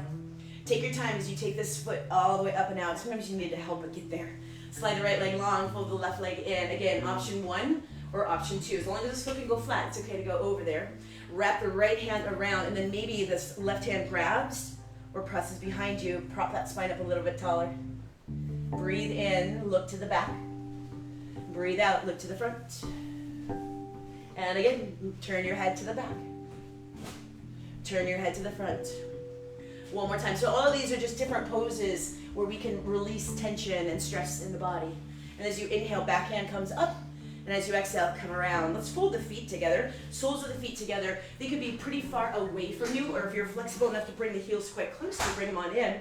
You can wrap your hands around the underside of your ankles. Sometimes that is helpful for the bones on the outside of the ankles, or your hands can reach to the toes. And then as you inhale, we always go for a stretch. Try to get that spine long and strong. You can either tilt forward with a straight back and flat back, or press your elbows towards your legs, rounding the spine just a little. Again, just think about the energy traveling through the spine. We don't want to collapse into the pose, right? But lengthening and lifting. Breathing in, feel the top of the head stretching away from the toes. And just feel how good it is to turn those legs out. It's called external rotation. It's just a fancy way of saying getting out of our ordinary routine where we're doing everything forward and back. Take in one more breath. Exhale it out. And then come all the way up. Slide the legs out in front of you. Bend the knees. I'm going to come forward a little bit so I don't hit anything behind you. Reach your arms forward. You can either hold onto the legs or keep your hands forward. Round your back and begin going down to the floor. If you prefer, you can place your hands down on the floor. We're going to go all the way down into the backside. Resting your head down. Take the minute to lengthen out through the legs. And then reach the arms to the wall behind you. As you inhale, just stay there. And as you exhale, draw the ribs down towards the mat. Pick up your right leg and give your right leg a little hug. You can hold on to the front of the shin. You could also reach around and grab the back of the thigh. And that right foot can circle around, just loosening up at the ankle joint. Circle the right foot the opposite direction. And then slowly extend that right leg up to the sky. Bend it back down towards you. 2 more times, extend the leg up to the sky. Bend it back down. And 1 more time or 4 more times. You can either go up there and hold it and point and flex your right foot. Careful when you flex the foot, sometimes it goes into the sciatica nerve in a way that's not really healthy or happy. Maybe 2 more times with a point and a flex. You could still be bending and straightening that leg if that felt better. And then hold. Find a position for your foot to be in there. You feel good. You can take that right cheek and drop it down a little bit more and reach the energy out through the sole of that right foot. Take a breath. Exhale it out. Just 1 more breath. Exhale it out. Bend the knee, and then take that leg, sweep it all the way up and over to the left.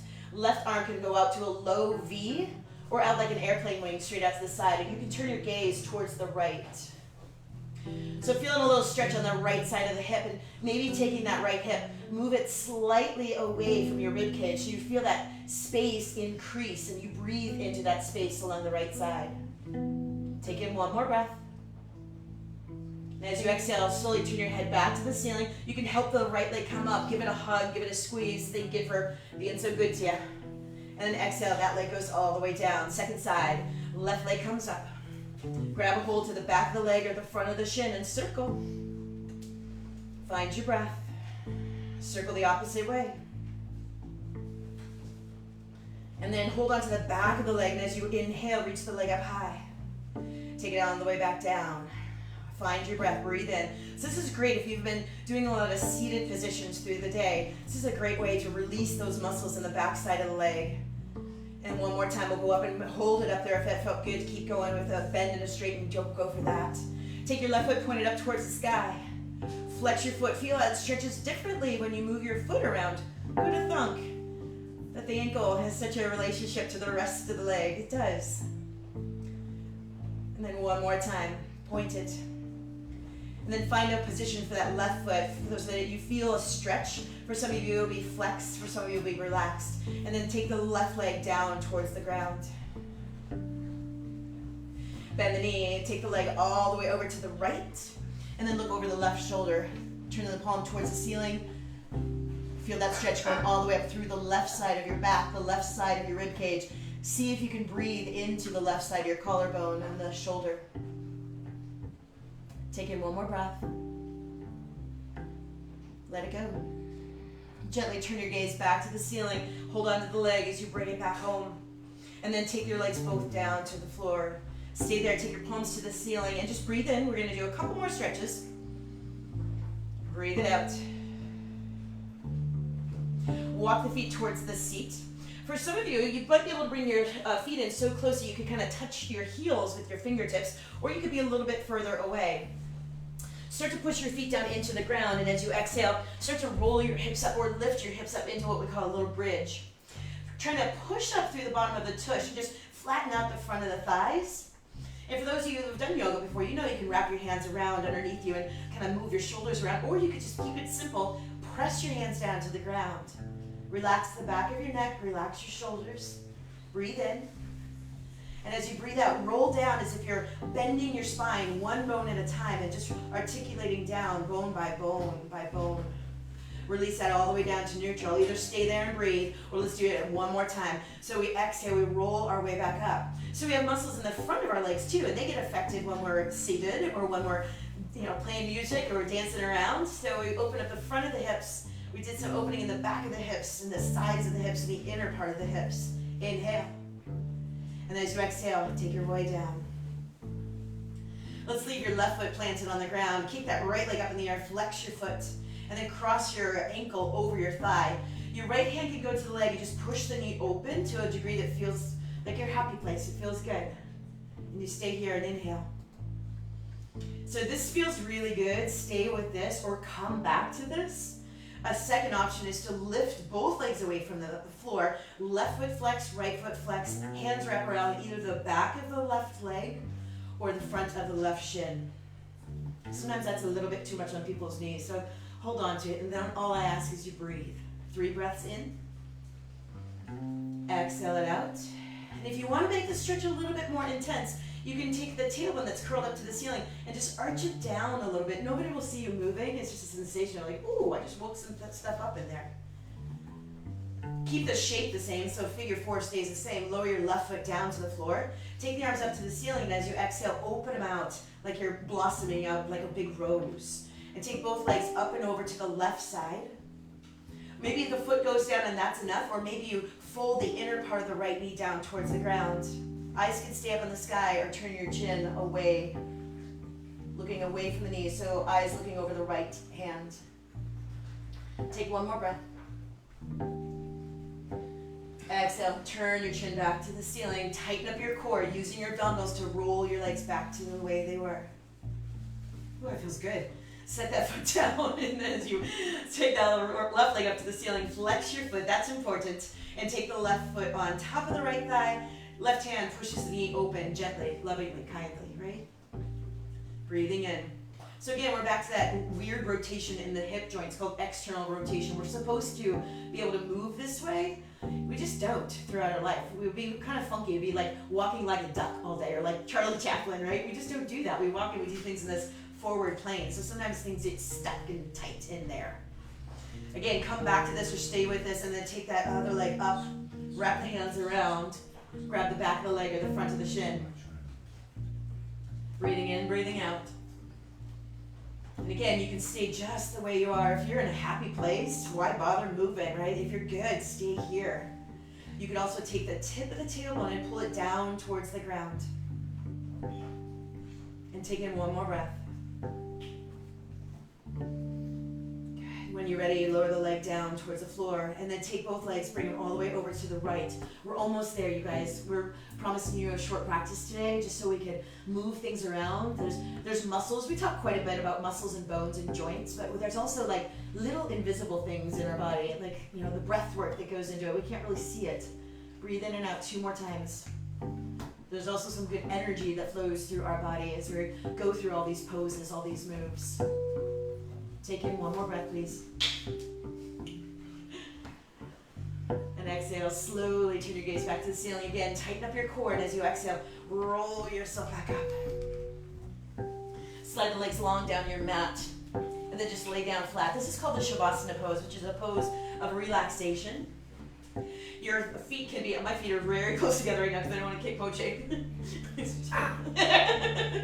But you can let your toes kind of drop open, your feet kind of like splay off to the side, back of the hands on the ground. Eyes can be opened or closed. Take a minute to breathe in. Feel the tip of the toes, let them relax. We're just going to be for about 2 minutes, just this Shavasana relaxation pose. Breathe in, feel the warmth of the coolness down by the arches of the feet. Try to relax the top of the right foot, the top of the left foot. Try to relax your calf muscles. Relax the muscles around the front of your shins, right side, left side. Soften the muscles around the knees, the right knee, the left knee. Relax the muscles around the top of your right thigh, the top of your left thigh. Breathe in and see if you can exhale, relax the back of your right leg and the back of your left leg. And there's that center of the upper body, the lower body, it's called your pelvis, your hips. Try to relax that into the mat or into the ground or into the chair. And feel the length of your spine from the tip of the tailbone all the way to the back of the head. Soften your spine. Breathe in and allow the belly to float up to the sky. And as you exhale, feel the ribs condensing downwards towards the floor. Soften through the heart center, the chest, the rib cage. Breathe into the top of the lungs, right up by the collarbones. And as you exhale, soften the shoulders down towards the mat. Relax from your right shoulder to your right elbow to your fingertips. Relax your left shoulder, your left elbow, your fingertips. Relax the back of your neck, right side of the neck, left side of the neck, front of the throat. Relax the muscles around your jaw and your chin. Take the bottom teeth and slightly part them away from the top teeth so your whole jaw can relax. Perhaps remove the tongue away from the roof of the mouth. Soften the muscles around the lips and the mouth. Soften the muscles around the cheeks and the eyes. Soften that space between the eyebrows, the forehead, and the muscles of the whole head and the whole body. Just stay here for 3 more breaths, breathing in and out. Trying to relax your body, your mind, your soul.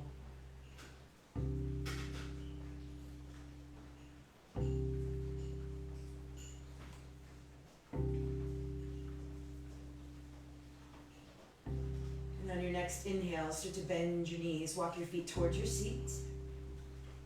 Roll over onto one side, stay in the side pose for a moment. Just kind of fold your hands under your head, just like a little baby, not really wanting to get up yet. Don't let Adam do this, he might not want to get back up. Take your hands to the floor, and as you exhale, slowly come up to a seated position in whatever way is comfortable. Take a minute, just bring some energy all the way up. Breathe in as big as you can. Float those arms up high, maybe touch the hands together. And whatever you need, whether it be more joy, more love, more music, bring it right down into your heart. Take a minute. Bow your chin to your chest, just in gratitude for thanking your body for the ways it could move today. And as you inhale, release your hands down to the floor. Thank you so much for being part of this today. Thank you so much for being part of the Ramble today. Thank you so much for joining me for yoga today. It's a blessing to have you. Namaste. Oh, that was so good, man. Woo! Thank you, Poche. Thank you. Uh-huh. Yeah. There we go. Okay. Yeah, it was awesome. Good. Thank you so much. You're welcome. Thank you so much. Poche, that was awesome, man. Thank you, man. That was really cool. And we had some yoginis in a room next door, practicing along. Jen, thank you so much. You're welcome. It was my pleasure. Thank you. Yep. And is the best way for Ramblers to get in touch with you after today to look for you at Dolphin Studio? Yeah. Okay. And we will be posting that information on getramble.com, but also our moderators will probably be able to provide you with some quick links right now for those of you that are hanging with us. All right. Thank you. Thanks, sis. Appreciate it. So awesome. Hi. That was really cool. That was so cool, man. Was that the first time you've done anything like that? I've played for dancers before, Oh yeah. but this was different feeling, different energies. Yeah. I thought that come on up a little bit closer. Because I thought that we could spend a little bit of time talking about Senda Verde. And I am wondering, well, let's first just talk about, for ramblers that haven't met you before today, will you talk a little bit about where you're from and how your family became wildlife activists? Well, yes, everybody, hello.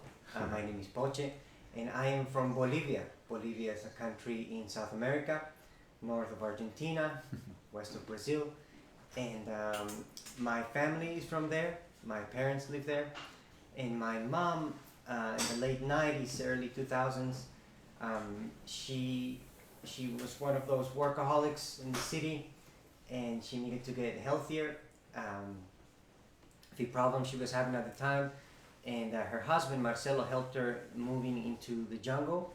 We call it the jungles, the foothills of the Amazon, 2 hours away from La Paz. And as she was feeling better, they decided to buy a little land there, and in the hopes that in the future they could use it to teach children about environment, about the different changes that are going to happen in the environment, how to take care of our planet. And as they had this place, they received one monkey. A person knew that they had a nice place, an open space, and of course, having monkeys or wildlife is illegal in most countries in the world. Some states in the U.S., some is not. But anyway, after we got this monkey, they were helping it out, and then somebody heard about this and brought us another monkey. And then more started to arrive just from people hearing about our place and that we take care of animals well. And after, I don't know, a dozen or so, we needed the license. Where would explain to them why they were needing a place for the monkeys to go? Yeah, so in the case of the first monkey, we got the person who drove a truck. He earns his money by bringing logs and wood from the jungle into the city. And somebody in the jungle will say, hey, I just caught this monkey, why don't you take 100 Bolivianos, $10, and take it, and you'll be able to sell it for double the money, and then someone else will sell it for double the money. So it's basically the black market of wildlife. So it's a very sad story that happens to most animals there, as there are more roads being opened, as there's more fires, more development, there's less jungle. So all these animals need a place to live. And there's a lot of agencies now that rescue these animals, including the government, but unfortunately there's no place for these animals to live. Out of 10 animals that are taken from the jungle, 9 die before they can even be sold, and the one that survives has generally horrible life. So my mom opened with her husband Senda Verde so that they could help these animals to at least feel like life is worth living and have a place as close to the jungle as possible for their survival and a happy life. Of course, they're with humans. It's a place that you can visit, and we managed to build a cage for the humans. So as soon as you enter, humans walk in tunnels and tunnels of caging while the animals roam free around us. So it's a beautiful feeling, it's a beautiful project. Nowadays we have about 850 animals or so. They keep arriving. Unfortunately, of course, we are sad when this happens because it means there's less jungle, but we're very happy and we give all of our love to these animals. So check it out. It's a beautiful place you can be a part of, and there are several ways that you can help.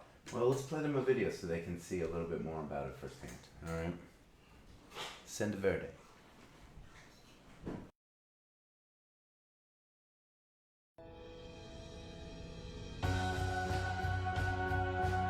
I am Senda Verde, a wildlife refuge born in 2003 in Bolivia, South America. My mission is to save innocent wild animals from cruelty and suffering, and inspire people to appreciate and take care of nature. I am home to more than 800 animals. They are my heart, they enrich my life, and it's because of them that I exist. I am raising awareness and changing people's minds, but I can't do it alone. Time is not on our side, and I need your help. Together, we can achieve amazing things. We need to act now and truly empower people to be passionate, cherishing life and creation. Natural world matters to each and any one of us, and so we need to understand, love and protect planet Earth, the only place we all call home.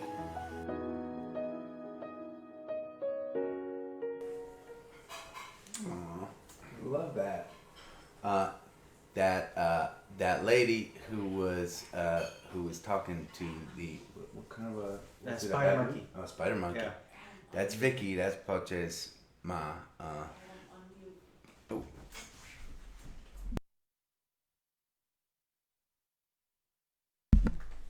How about now? Can you hear me now? Yep.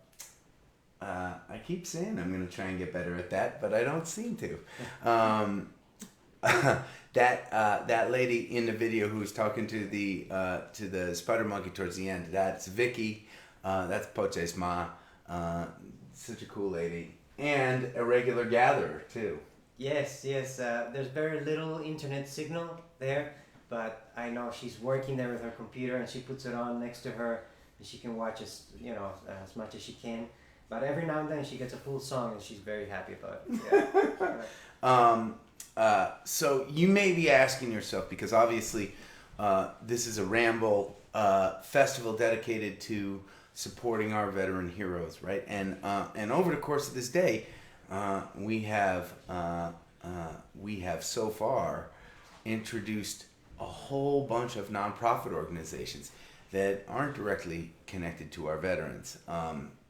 And I should just take a second to explain, for me, that there are so many inspiring ways to activate, to be making the world a better place. Today is about our veterans, and that's what the Ramble is dedicated to. But there are thousands and thousands of you that are connected to this community, and there are thousands and thousands of things that need fixing. And there are thousands of people around the world that are dedicating themselves to fixing things that they are passionate about. I love that. That inspires me, it inspires us, and those are the folks that we want to support. And so yes, our first mission in Ramble is to help our veterans, but our second mission is to help empower this community to make a difference throughout the year in any way that feels right to you. If you have been closely connected to us over the last couple of years, you know we talk about Senda Verde a lot. Pretty special place. Poche is a pretty special guy, and it has quickly become a cause that's very close to our hearts. And I thought maybe could we play the recording for your song that you wrote for Senda? Yeah, I think that would make my mom very happy. Yeah. Tell them about this song, because it's in Spanish. It's in Spanish, and obviously Senda Verde exists since 2003, and I've written many songs because we needed a theme song for our videos for all over the place, and I was never happy with the results. And finally, I decided to, in my imagination, just walk La Senda Verde and describe what I'm seeing. And the animals, the names of the animals, mean something else because they're in either Quechua or Aymara, which are the native languages back home. So I use that as metaphors to try to describe the feelings at Senda Verde. Love it. It's an awesome song. Okay, you ready? Here we go.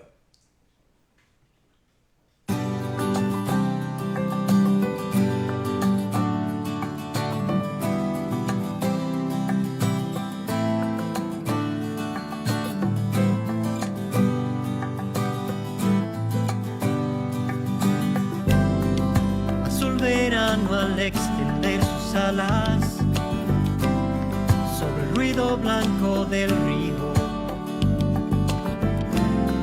Ciruelo cae de un árbol que crece apuntando a cedro mayo. Las petas se enamoran en las rocas como una carrera de colores. Amarillas las acróbatas rateras, las ardillas muy agudo van gritando en senda verde. Nueva oportunidad a la risa. Después de la reja, senda verde. Caminando a alimentar a la vida que merece un hogar en paz. Sonríe la semilla por la vía, llena de reptiles y comida. La oscuridad de sombra de carbón que te enseña la fidelidad.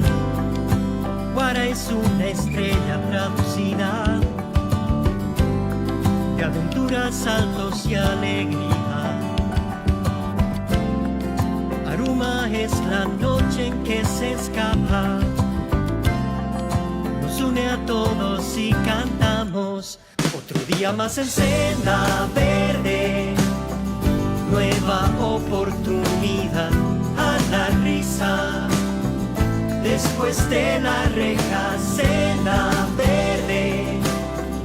Caminando a alimentar a la vida que merece un hogar en paz.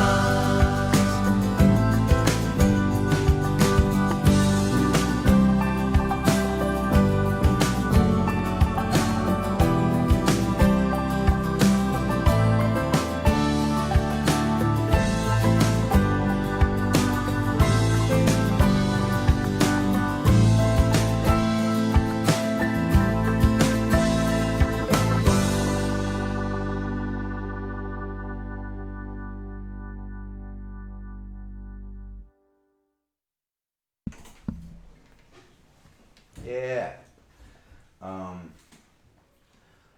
I want to remind you all.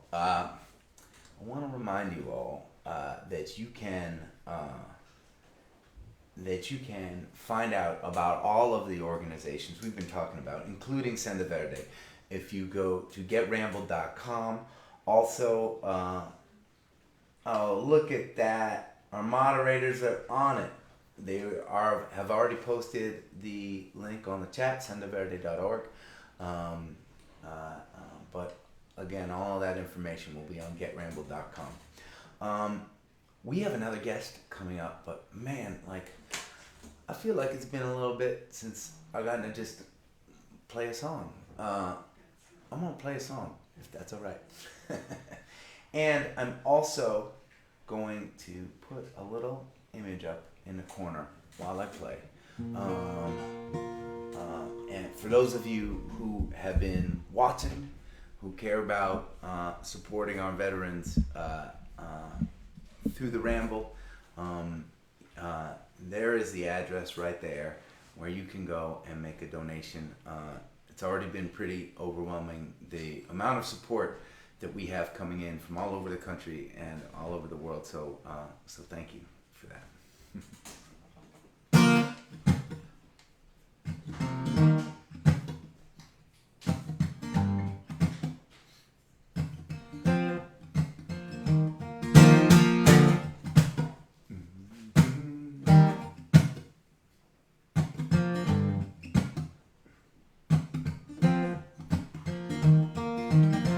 I guess this is my surrender. I've tried to bend your ear, and I know there's so many others out there that I would rather see when I'm looking in the mirror. And I know that I don't belong here. You've given me all the signs, and I'd be better off if I didn't chase after all the things that I do not have every single time. And how did I think it was right when it is so wrong, wrong, wrong? How did it take so long to see that you are gonna keep chasing after every pretty face you see? And I am done wasting my time wishing that the person you were chasing was me.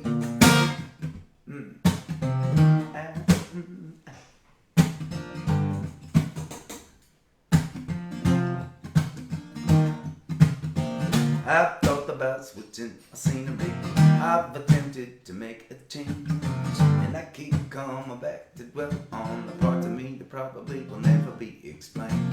These parts are so familiar. Love-hate is what I got, cause sometimes everything that separates me from the pack is also something that I know is existing only in this spot. And I know you do everything right, but for me it's so wrong, wrong, wrong. How did it take so long to see that you are gonna keep chasing after every pretty face you see? And I am done wasting my time wishing that the person you were chasing. Every time that I try to be like you, I wind up so easily broke on. I'm finding through is to watching me walk away, and you take your pretty perfect self out of my way, because you are gonna keep chasing every pretty face you see. And I am done wasting my time wishing that the person you were chasing was me.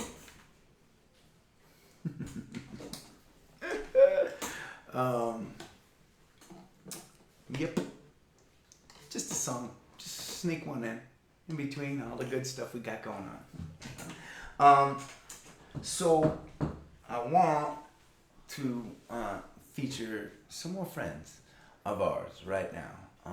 This is a band from Maine, a band that has supported the Ramble in the past, a band that has opened up for us on the road in the past.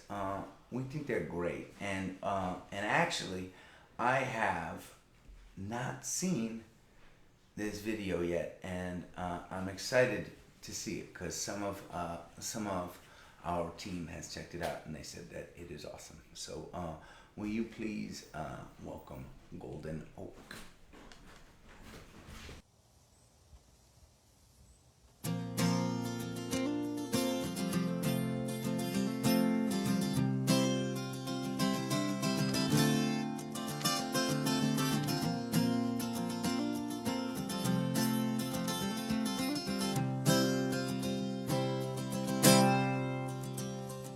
I think we're afraid of the ocean, 'cause it shows us how big we think we are. Where most life runs to the forest,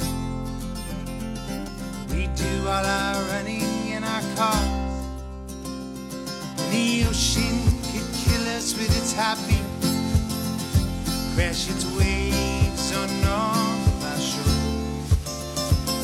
It sits there in silence, says worry about fighting another war.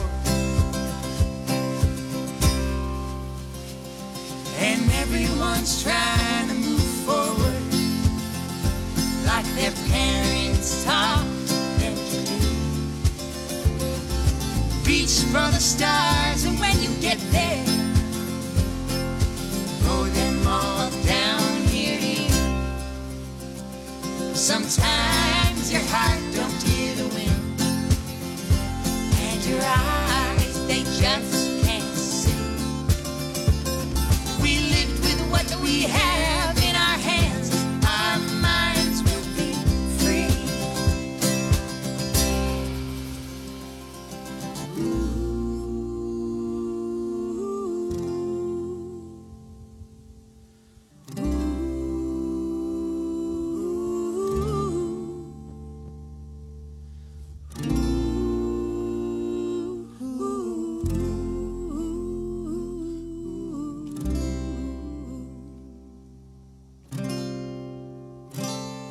But who am I to talk about the ocean? What I think is right and wrong. Any man with pen and paper can put his thoughts into a song. When I walk down the street of strangers, everyone hangs their heads low. The trees we need for forever when our lives come and go.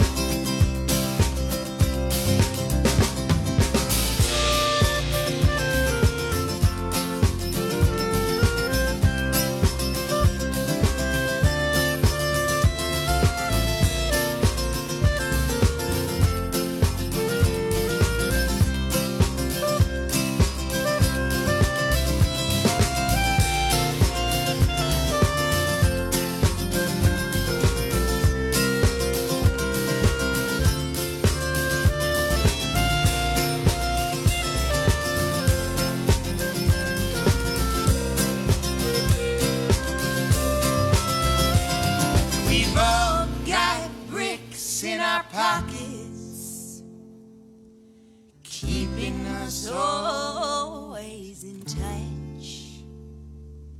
'Cause when we lose communication, we fear we don't have much. But I promise there is a bigger picture than the one that fits on your screen. So throw your brick into the ocean and feel your heart beat.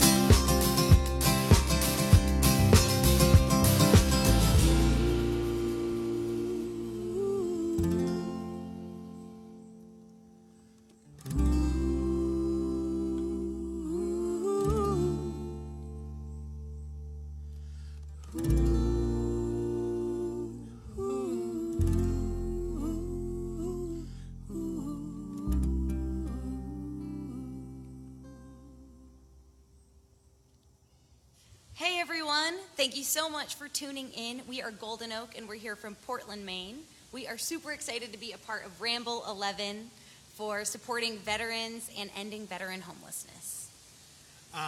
That song was called Bricks in Our Pockets, and we're going to play you a song of ours that came out about a year ago. It's called The River. It goes like this.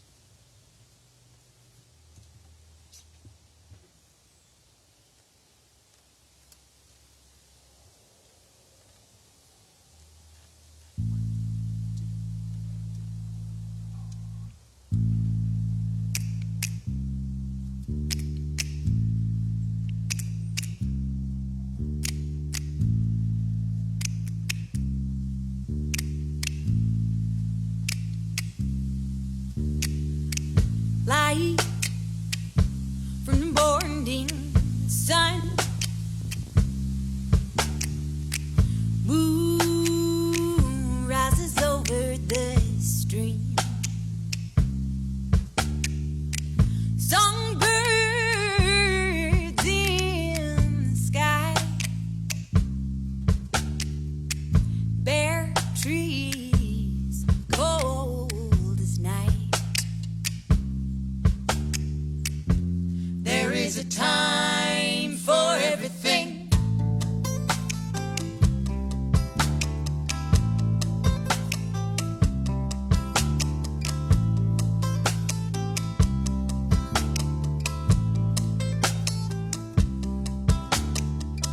Bone dry riverbed,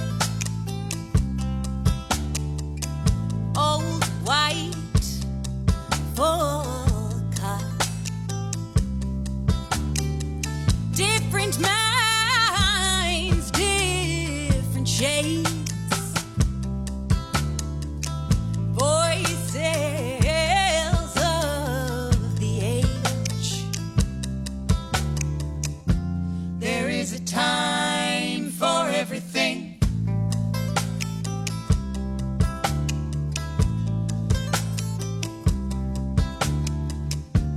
There is a time for everything. There is a dust for all to bring. There is a hope for all this land. There is a place for every hand. Like the blues on the mountainside, sour June, sweet in July. This river flows from dark to light. The soul in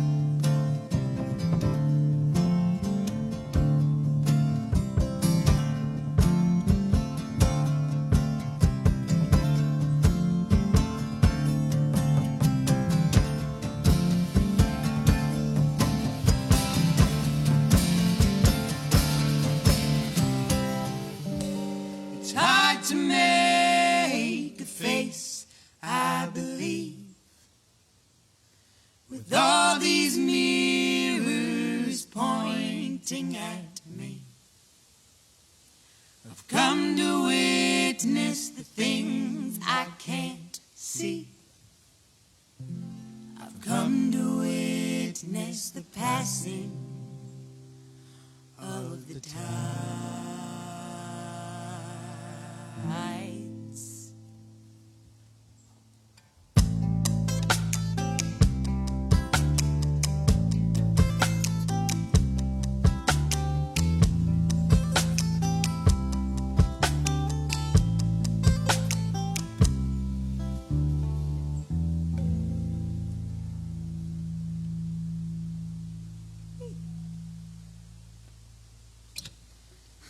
Hey, thank you guys so very much. Really excited to be part of Ramble again this year. We were actually part of Ramble, I think it was, 2017 or so. It was a few years back.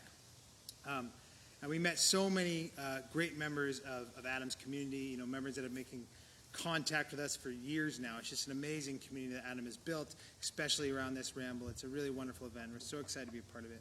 We actually first met Adam when we opened up for him at a show of ours in Portland, Maine, at this beautiful venue called Port City Music Hall, which sadly has closed due to this pandemic.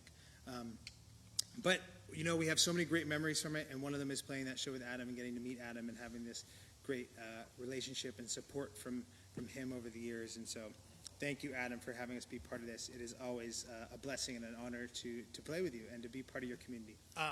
This is our last song we have for you guys.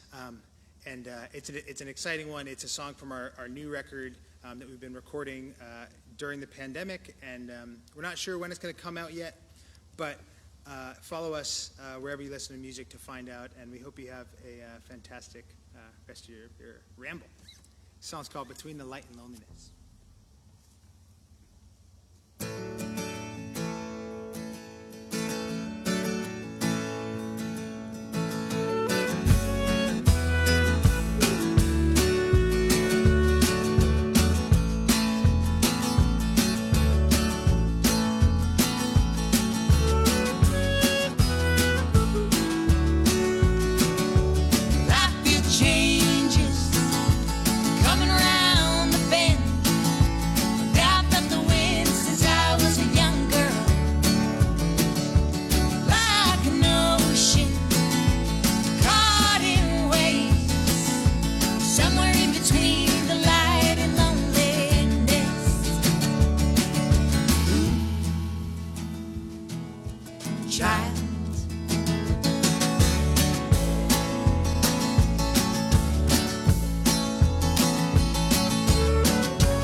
And it's so sad to see the whole world agree they'd rather take their dates than only what they need. But in between the light and loneliness I see a place to put these hands, a place for all to be.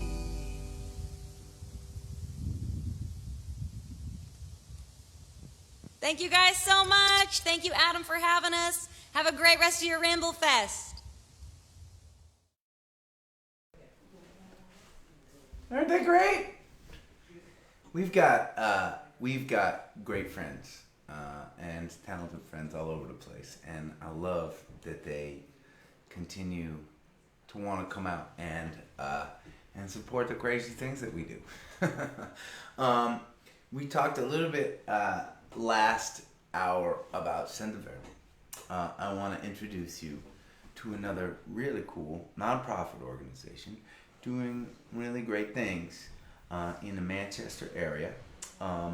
And we're going to start, I'm going to share a video from them, and then we're going to have a chat with the founder right here. I got my mask ready. All right, check it out.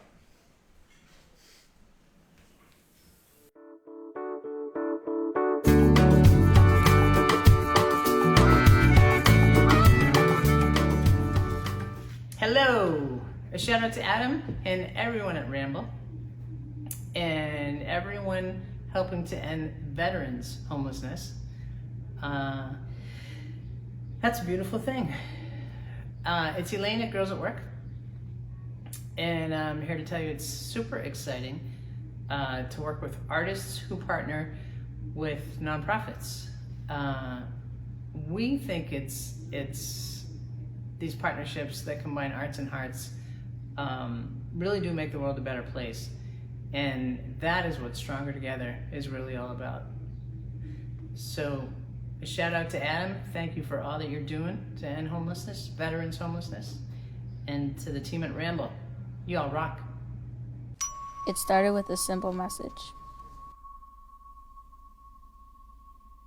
Over the years, voices have added and guided our builders on a path of empowerment and discovery. Even with the power tools, you are the power. If your dreams don't scare you, you aren't dreaming. A positive can-do attitude is the first requirement. The only person who can stop you is yourself. Don't stop.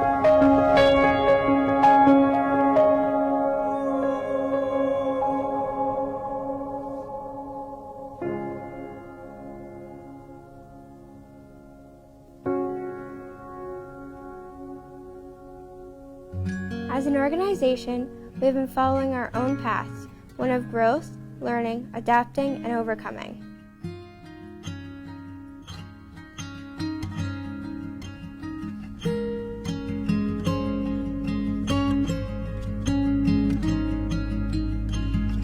The path ahead of us won't always be easy. But we have you walking with us.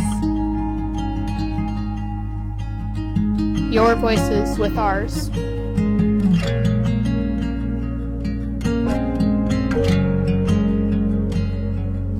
With that same simple message.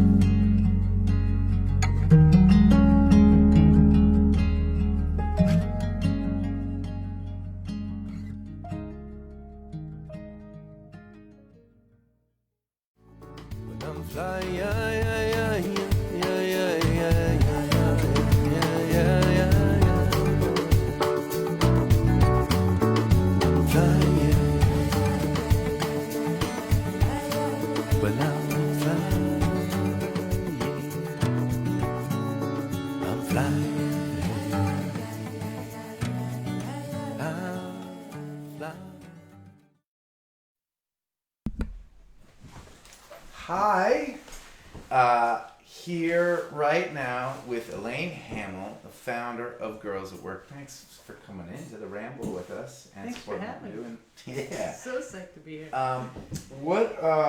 You have a really cool and unique organization, and I think it's one that will really resonate with our community. Can you tell us a little bit how Girls at Work first began? So, I had a little neighbor whose parents were addicts, and she needed parenting. And I sort of stepped in, kind of took her under my wing, and I needed a place for her during the summer because I was a contractor back then and I worked quite a lot. So I signed her up for summer camp, but I was a struggling contractor, so I couldn't afford to pay. So I got her into camp because I said, well, do you need anything built? Because I can build things. And they said, come to camp for a week and teach the girls. So that was about 28 years ago. And then camp directors tend to go to different conferences and learn about. And just because your mask is on, let's talk a little bit louder because I want our Ramblers to hear every single thing that you're saying. It was really clear already. I just want to be super careful. Louder. Yeah. Just a tiny bit. So camp directors tend to go to different conferences to learn about who's doing new and exciting projects and what's going on. And so my phone started ringing quite a lot.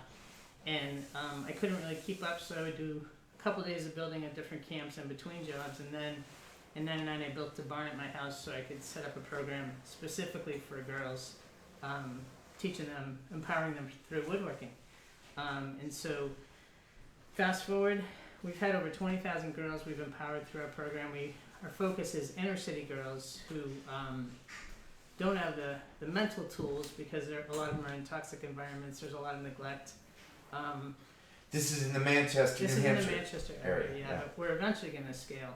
And we're working on that right now. But we just moved into this new location in the First Robotics building, which is super exciting. That's not the place that I saw, or it is? No, it's a brand new place. That place was fancy. Dude, where do you see this You got place? an even better place. It's an old mill, right? Oh my and if gosh. you think about what happened in the mills, right, back 100, 200 years ago, right? Yeah. Women were not empowered. So we've taken it to the other extreme. Right. Oh my God, it's so exciting. That's so cool. Exciting. Congratulations. Thanks. Yeah. Thanks. Very cool. Very Thanks. cool. And Elaine is here today to not only contribute to the Ramble, but actually help to empower our community. I've talked a lot about this army of volunteers who have come down to help us this weekend, and so Elaine decided that she would come down and help show the volunteers how to build something. Their mission, I think, tell me if I'm right here, okay? But over the next couple hours, they are going to attempt to build 2 different picnic tables that we are going to then, as a community, donate to 2 veterans organizations in the area. Correct. And I have to say how this thought came up because when you were in California talking about fixing up this door. Yeah. So he said, I'm a terrible carpenter. I am and I caught a terrible that gathering. carpenter. I caught that gathering. Yeah. And I thought, there it is, right? So in our programs, you have the option to use the word can't, but why would you, right? So I tell the girls that word is not allowed in our shop. But in life, right, why would you use that word? Because you're right either way. So why wouldn't you say can and then figure it out? So I thought, oh my God, Adam told us he was a terrible carpenter. He's not a terrible, you're terrible at nothing. You just haven't had the opportunity to learn or to spend time getting better at whatever it is, right? So he's dedicated to his music. I'm dedicated to empowering little girls through the process of building because it's so out of their box, right? And so either the internalizing they've done with the negative messages that our girls are getting, right? Whether it's you name it, right? The messages are everywhere.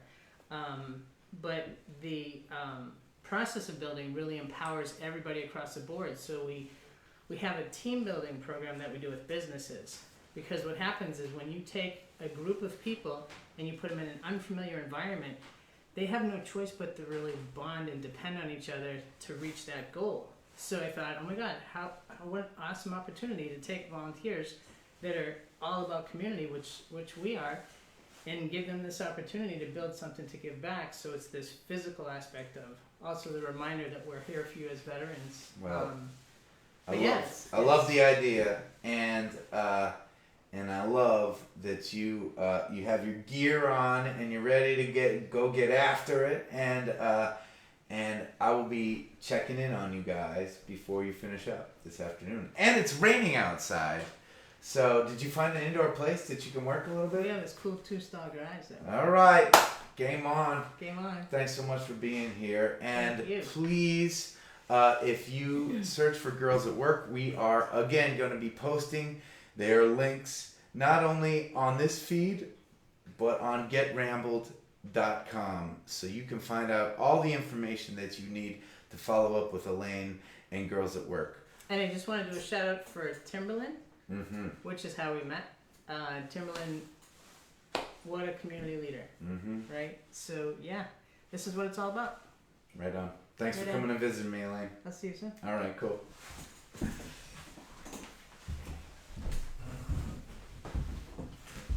Isn't that fun?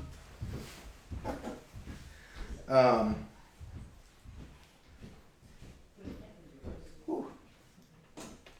Yeah.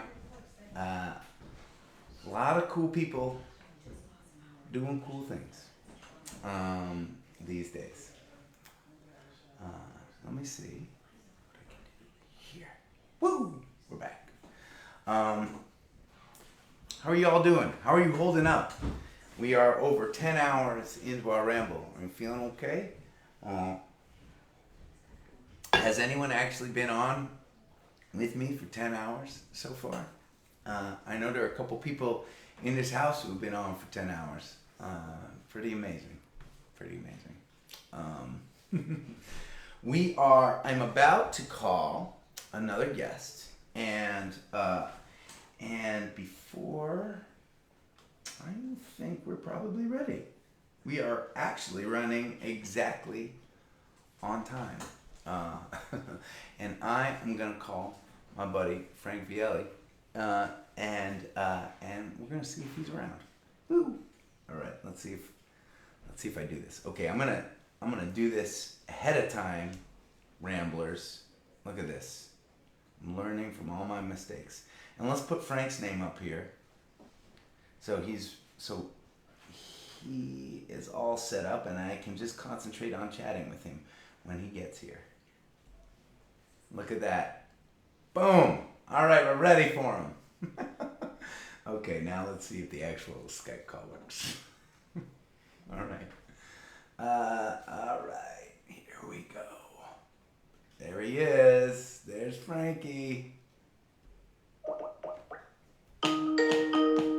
Woo! There he is. There he is. Oh, I think he was there. Frank, are you there? Yes, I am. Let me get the video on. All right, here we go. Yes. There you are. What's up, man?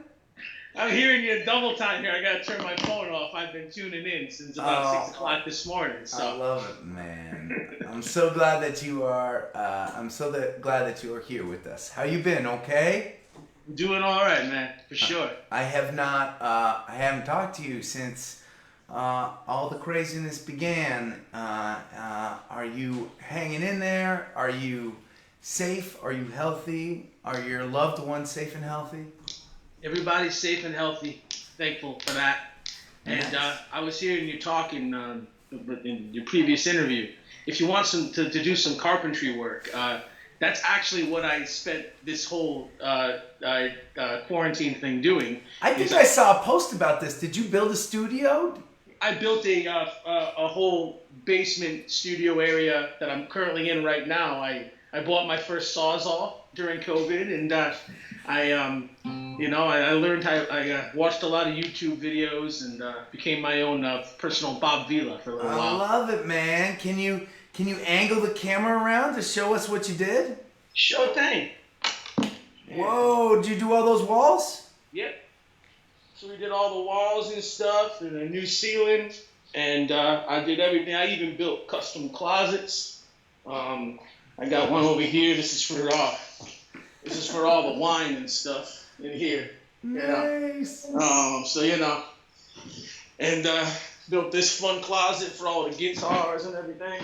Right. So I'm pretty proud of myself. Had some good friends that made sure I didn't mess up too bad, and I've used this time to do that and a whole lot of songwriting. So. Oh, awesome! So you've been writing, huh? I've been very blessed. It was pretty crazy because I did my first trip to start working on a record in Muscle Shoals, Alabama, 3 days before COVID hit. So I did my first session down there, and then I flew home, and all of this happened. And so we've been writing digitally ever since, and it's been real exciting. Having fun. Are you happy with what's been coming out? It's amazing. It's I'm super excited for all of it. It's I'm sure once you surround yourself, the more fun people you meet, the more great talented people you meet, the more you get inspired. Yeah. Writing with other people, writing a lot more by myself, and having a lot of taking advantage of a weird and awkward and pretty bad situation. You know what I mean? Trying to find the good in it. Has some of that weird, awkward badness crept into your writing too? Influenced it? Maybe not literally, but has it changed you as an artist? Do you think? I think about this all the time. I think we all move so fast, right?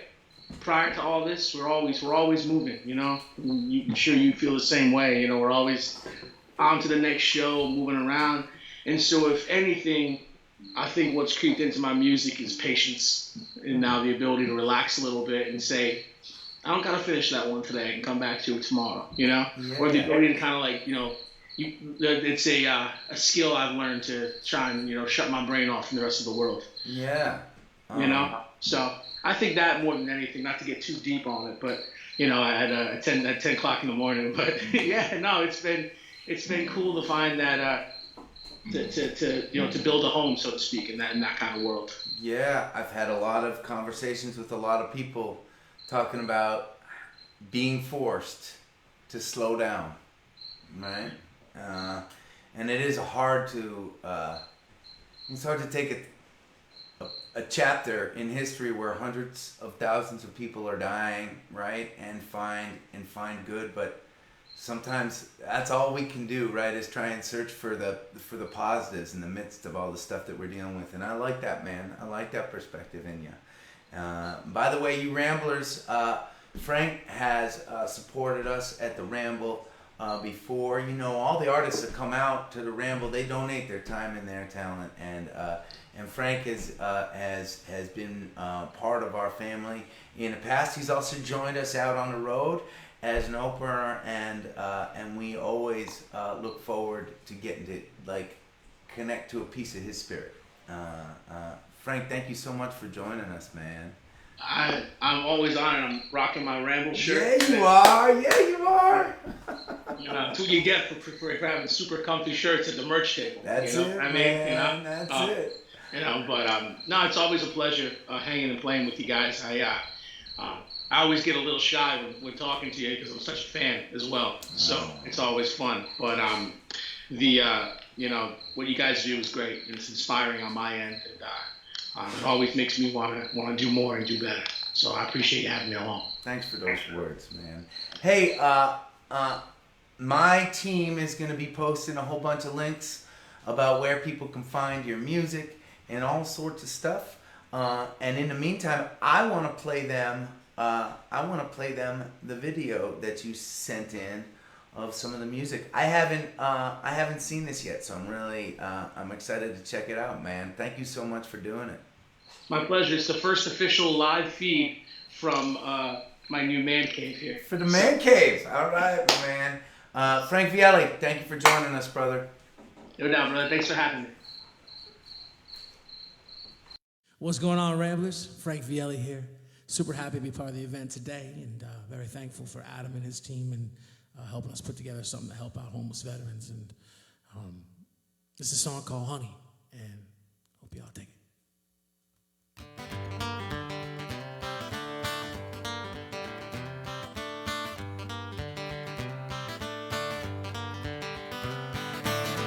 Sugar told me that we can light the flame, or we can roll the dice, yeah, we can play the game. Cause every time you stumble, I creep. Well, girl, you find a way, and just to make me weak. And I could buy my time, but I feel a little funny. Cause I want your love, and just a bit of your honey. Ooh, just a bit of your honey. The ones don't work, get boxed, I lost the string. Piano's out of tune, got no song to sing. Now it's time you open your eyes. When the past is gone, say your goodbyes. And I could buy my time, but I feel a little funny. Cause I want your love, and just a bit of your honey. Ooh, just a bit of your honey.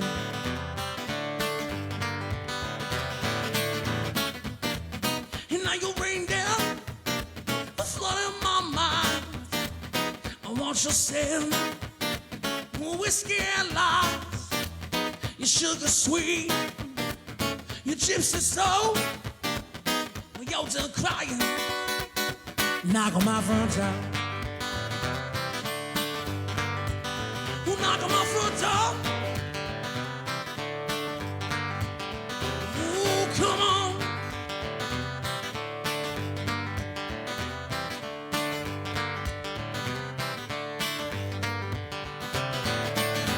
Break on down, maybe we can find a way, and just to push it up for another day.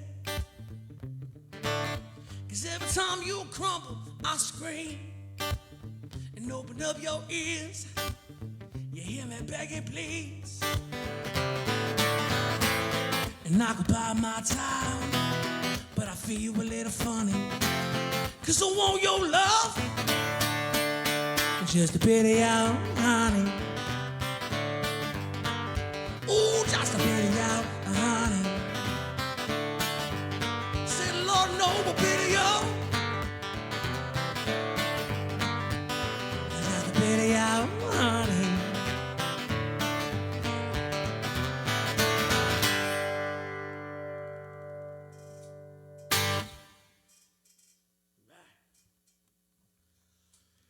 Okay, well, this was the first single off my last record. A song called Till the Bourbon's All Gone.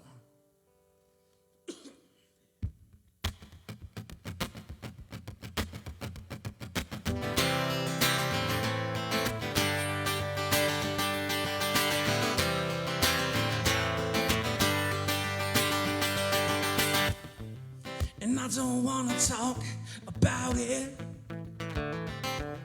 The girl I haven't slept in weeks. Yeah, all we used to do is fight. But I'll do anything, girl, to kiss you goodnight. And if you're not aware, oh, I just sit right there and let that record play along. And I sing you a song till the bourbon's all gone. And then you wake up, well, back in my arms. Well, baby, back in my arms.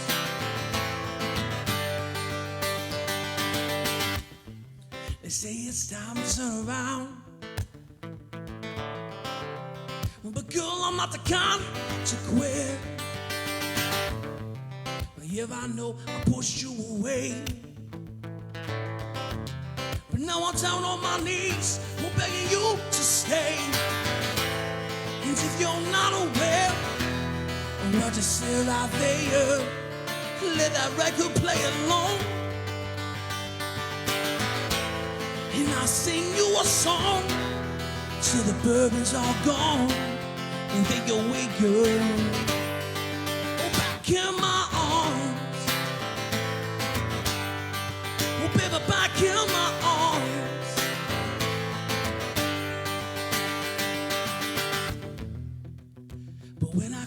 my eyes. I see your final look of the same. But girl, I refuse to sit back and lose and crawl and bang until the rock from which I came.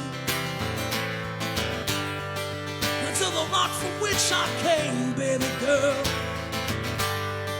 Oh Lord, you got me down, yeah, now.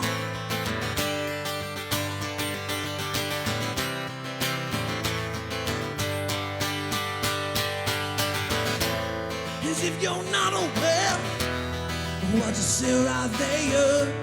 Let that record play along, and I'll sing you a song till the bourbon's all gone, and then you wake up back in my arms. Oh baby, back in my arms. Oh Lord, back in my arms, yeah, now. Oh baby, back in my arms. Oh baby, back in my arms.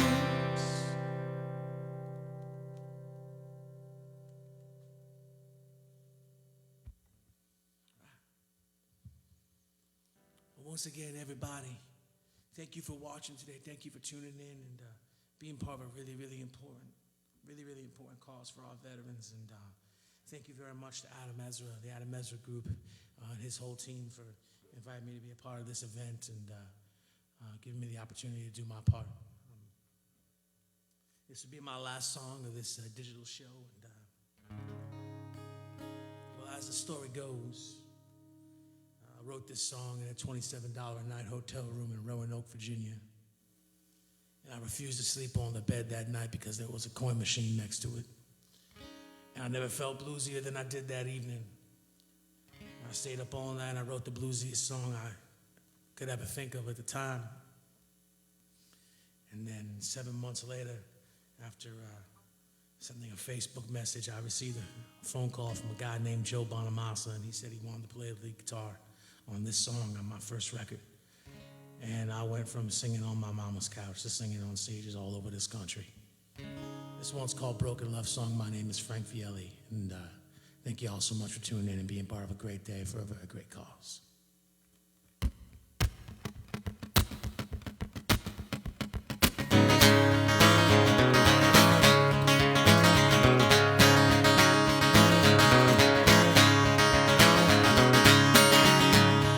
Got me wrong. Oh, baby, don't want my love should be running for every move I make. Baby, found it hard. She held on tight around her arms, had me on now. Well, now I'm singing love songs over she lives, and I've been up all night wondering. I said, just where the time is gone. And every time I speak, it feels so strange, like a broken love song.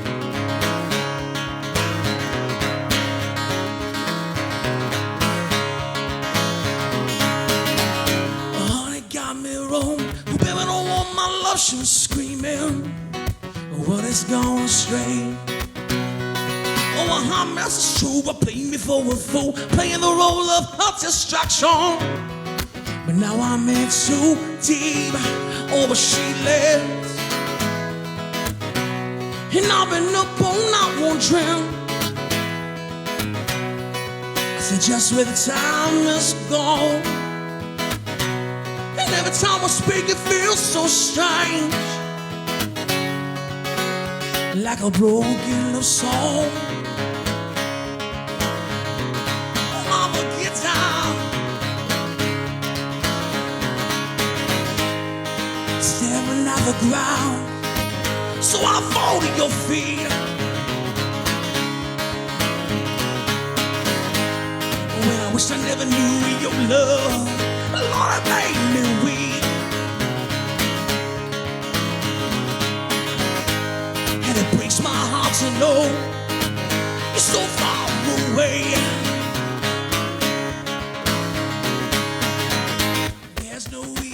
said, look, this world's going wrong now, spinning faster. Now I still keep 6 strings straight along with nothing but this broken love song. Mama, get down.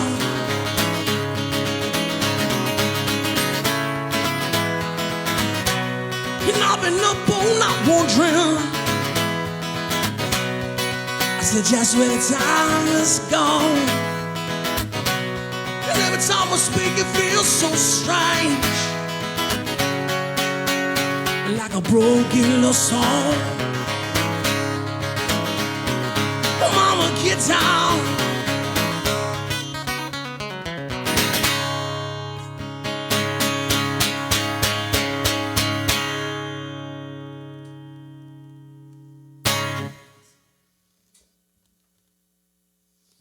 Thank y'all so much.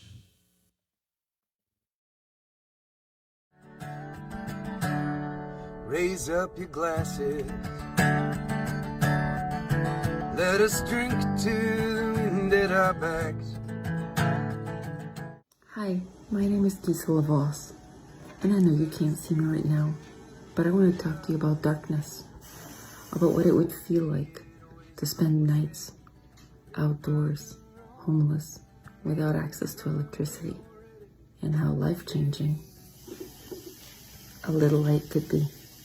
Hi, this is Gisela again, this time obviously in the daylight.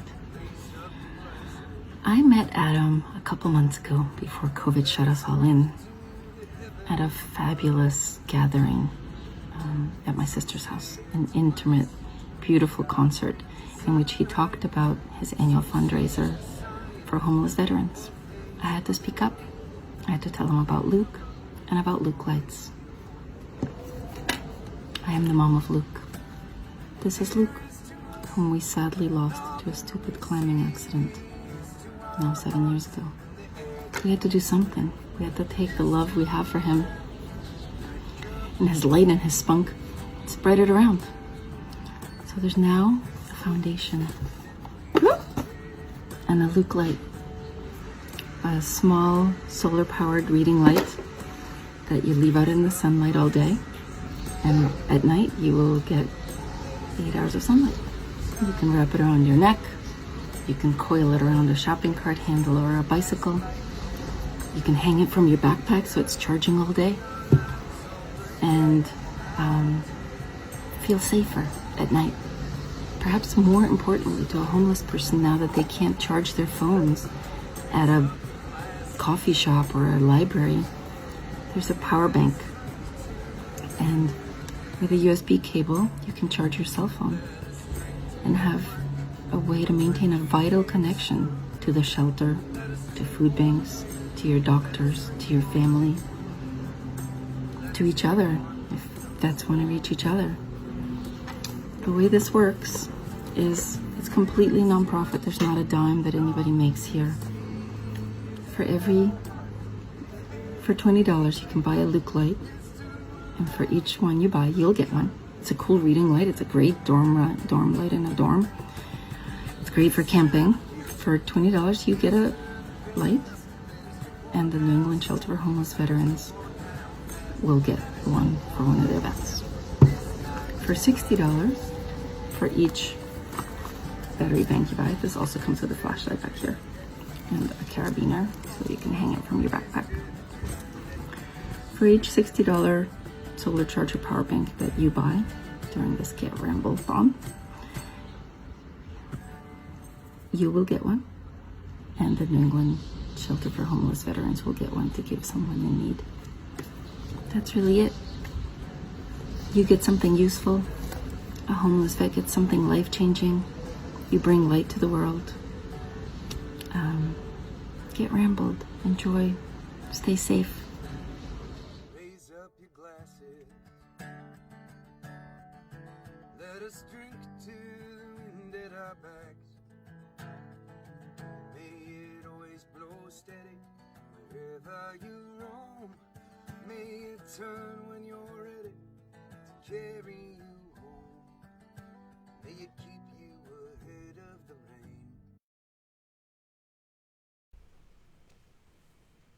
Okay. That was the video that I wanted to show you before when I was talking about Luke's Lights. I see the Gisla's online. A lot of cool organizations and a lot of cool people doing their part to make the world a little bit better. And how about Frank Vialli? Great artist and a really great person. Always good to have him hanging with us. So it's going good. We are almost halfway through a 24-hour live stream Ramblethon. That's bananas, people. How are you feeling? Okay. I hope some of you at least got a little bit of sleep. In 20 minutes or so, I am going to learn how to make the perfect Bloody Mary. Good timing on that. Did you all get ingredients in your Ramble survival pack? I was told actually by my team, and maybe they made this announcement, that we may be adding some bacon to our Bloody Mary.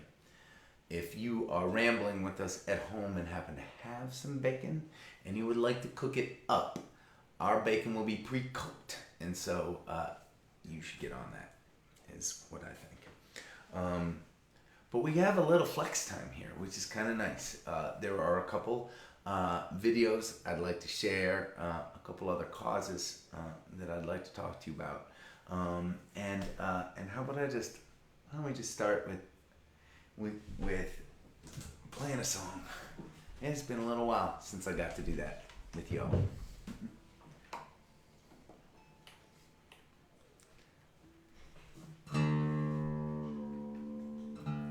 You'd think, right, after 10 and a half hours, I'd be sick of playing music for y'all, but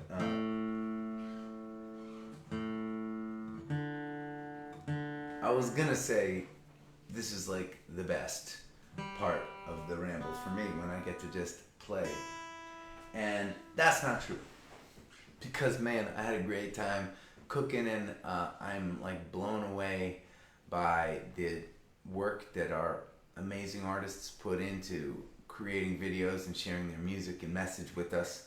I am blown away by the different incredible organizations like Luke's Lights that have partnered with us. And by the way, for those of you that didn't hear me talk about Luke's Lights last night, we use one of their lights on our merch table on tour, and actually we love it so much that we just ordered a bunch more.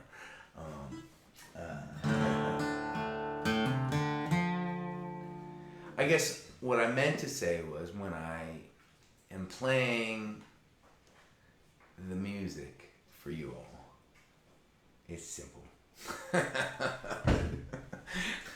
And I like simple, especially when I'm overtired.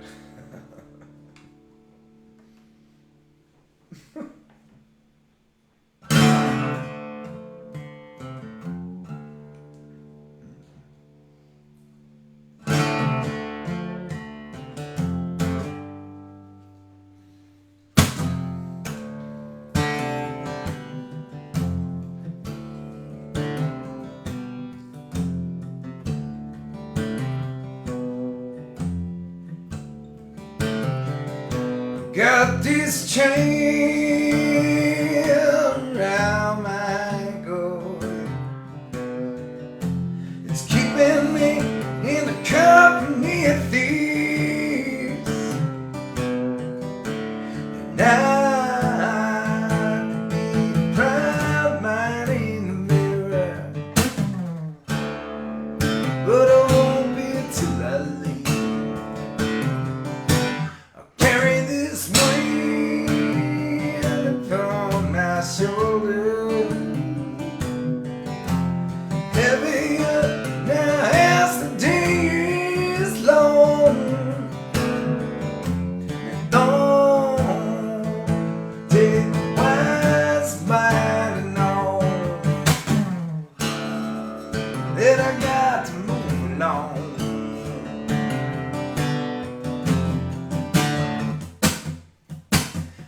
I've been locked inside your prison, weighing like your slave, wasting time. My only crime was every outside game. I don't care what you promise, keep me hanging on, girl.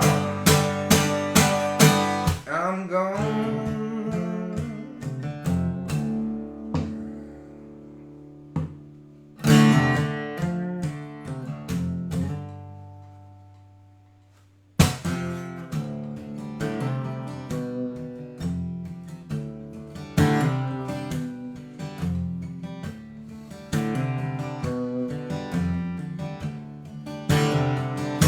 Got this rope wrapped out around me. You tie me up, take control. You held my body for so long. Now it's time to free my soul.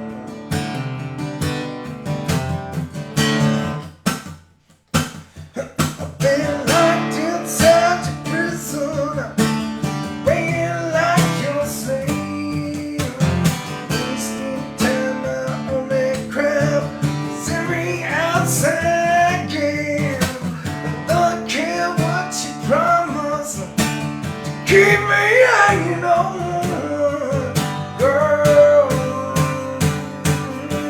In your head, I'll be the enemy. In your bed, I'll be your memory. Yeah, I'm gone, gone, gone.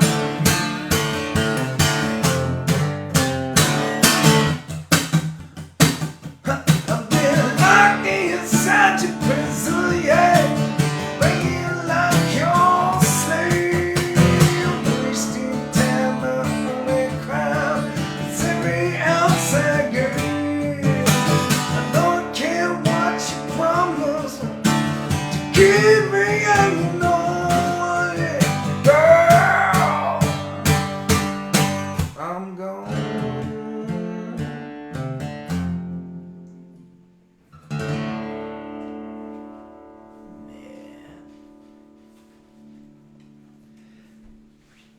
There's way too much love and positivity in this day. I needed to insert a little anger and nastiness.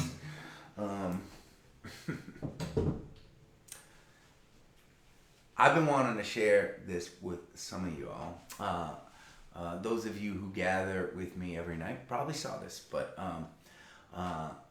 one person that has been on my mind a lot this year is my ma. She lives in Watertown, Massachusetts, and she lives on her own. I feel so lucky to have a partner in Allie, and we live together. And I have a hard time picturing what it must be like for those of you who have been on your own for half a year now, and with no real end in sight. That is it's a hard thing to think about. I shared with you a song inspired by my mom tonight, and or last night I did, and I thought that I would share with you a little COVID video that she and I made together.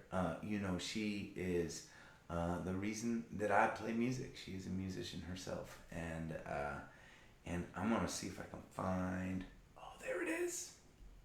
You ready for my song with Mama? Here it is.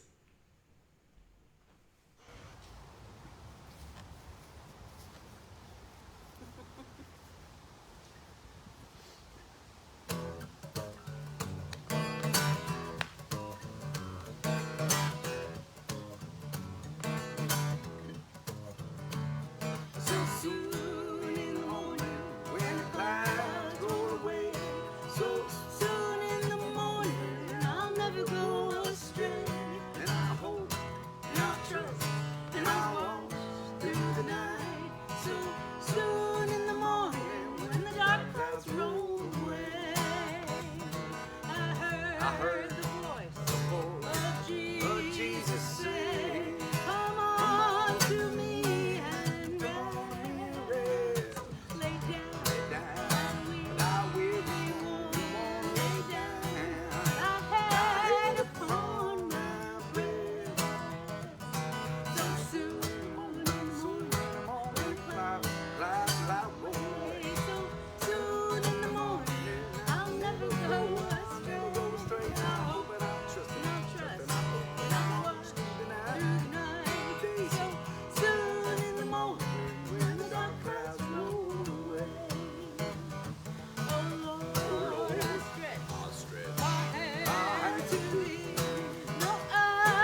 Aww.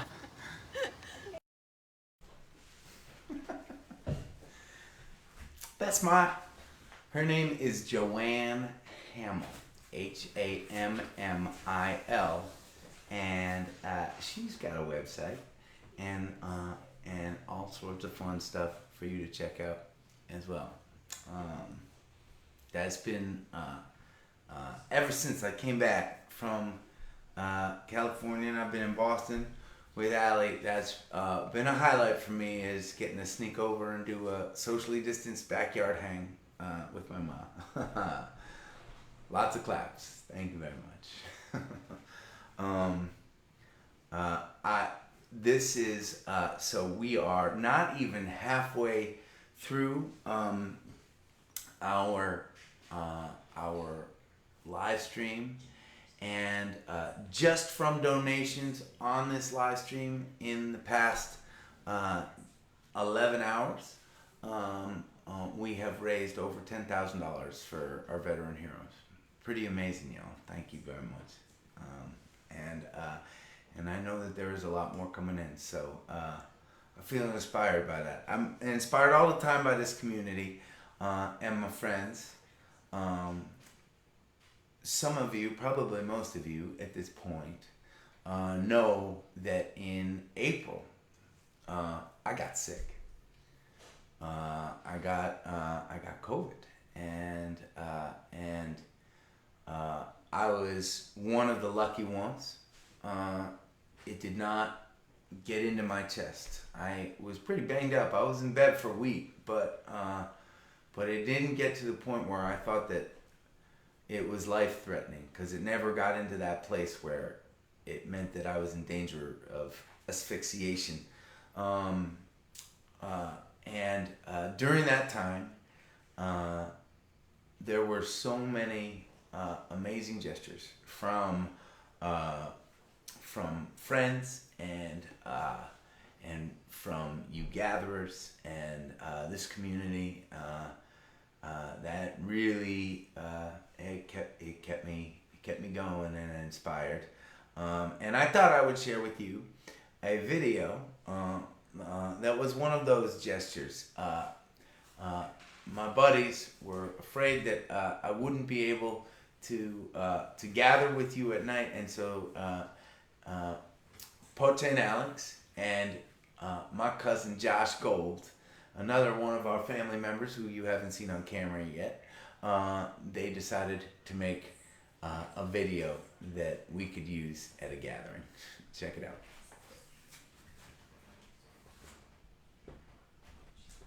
1, 2, 3 into the 4.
Yeah, they're goofballs, but they're my goofballs.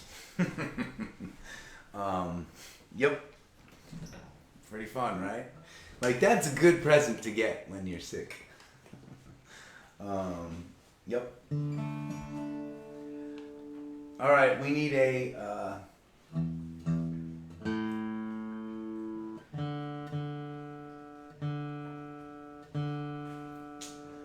some kind of pre-Bloody Mary song. Usually I would play this with the band. I'm just gonna play it.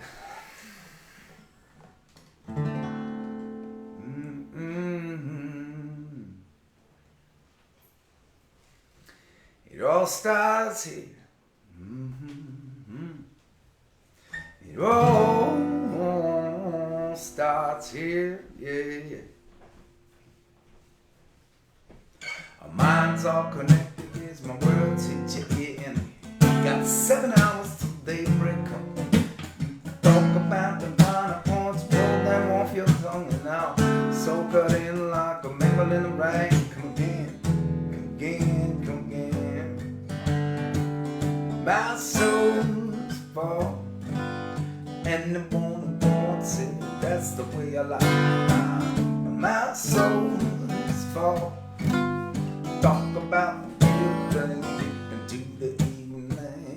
My soul fall, hanging in the kitchen, drinking what you're mixing now.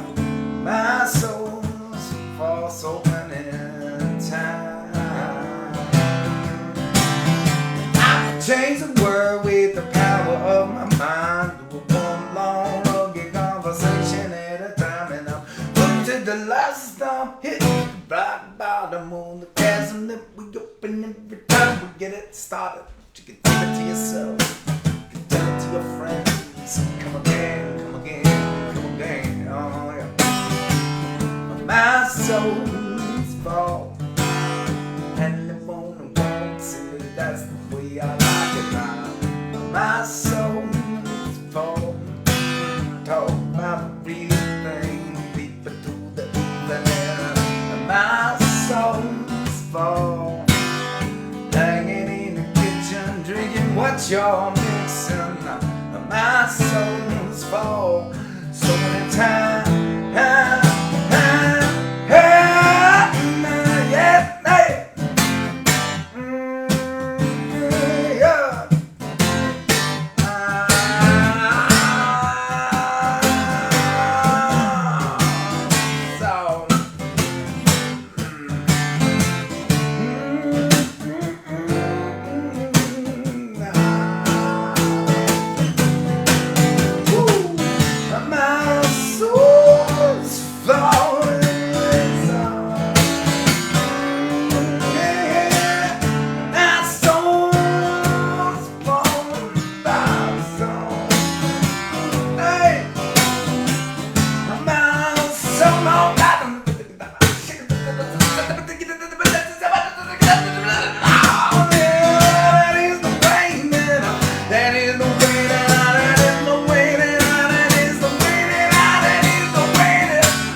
Right? You feel ready for Bloody Mary? I feel ready for Bloody Mary now. We are going to call a friend of mine named Bobby Weir. Bobby Weir is not only a bartender up in Damerscott, Maine, but he also owns the Mill Pond Inn. And he is a good friend. He has organized charity events that we have supported up in Maine. He has been a host at a Get Folks show. He's a friend, and I am excited to hear him instruct me on making the perfect Bloody Mary. So let's give him a call, okay? Let me see. I'm going to try and set all of this up. I'm getting better at doing this. Oh, thank you for the claps. All right. Okay, so let's see if we have Bobby's name. Here he is. Woo! Switch to music. Woo! Woo! All right. I'm gonna call him first, I think, right? I would love that. Let's see if my friend Bobby's home.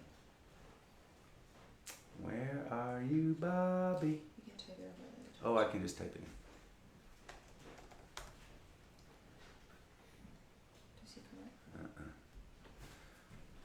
Well, sorry, Ramblers.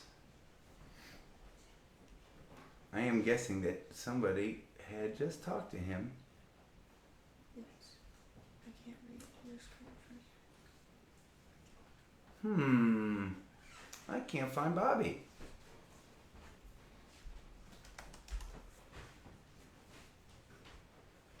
No. No, Bobby. Riley. David, keep going. Oh, is it Dave? Huh? Keep going. Can you find? Why don't we find Troy? And he can help us figure this out. Oh, that's a good idea. And while we do that, I am going to take you off of Skype. Not a professional TV production unit yet. One of these days, maybe. Do you want to give a couple of scavenger hunt answers? Do you have them on you? Sure. You're good. Troy coming in hot. No. Can you help me call Bobby? I think I can. Woo! This is Troy, by the way. Ramblers, say hi to Troy. Did you call him from this computer? Yes. He should be right up here, shouldn't he? Yes. Do you remember what his Skype name is? That's what I'm trying to look for right now. What time is it? 11.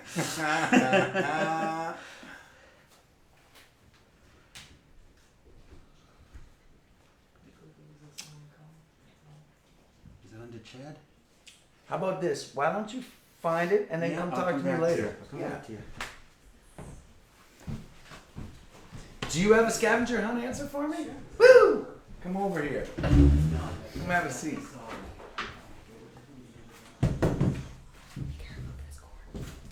So, Okay. What you got? oh, well, this one is kind of easy because of our little flow. Wait, you here. gotta recognize that some of our ramblers and gatherers were not here for your first segment, so you gotta start from the beginning. You gotta tell them what you did, because I think it's kind of fun. So, over the course of 170 plus gatherings every night at 7 p.m. for the last few months, we've noticed that on different episodes, interesting little things happened. Like a rabbit showed up.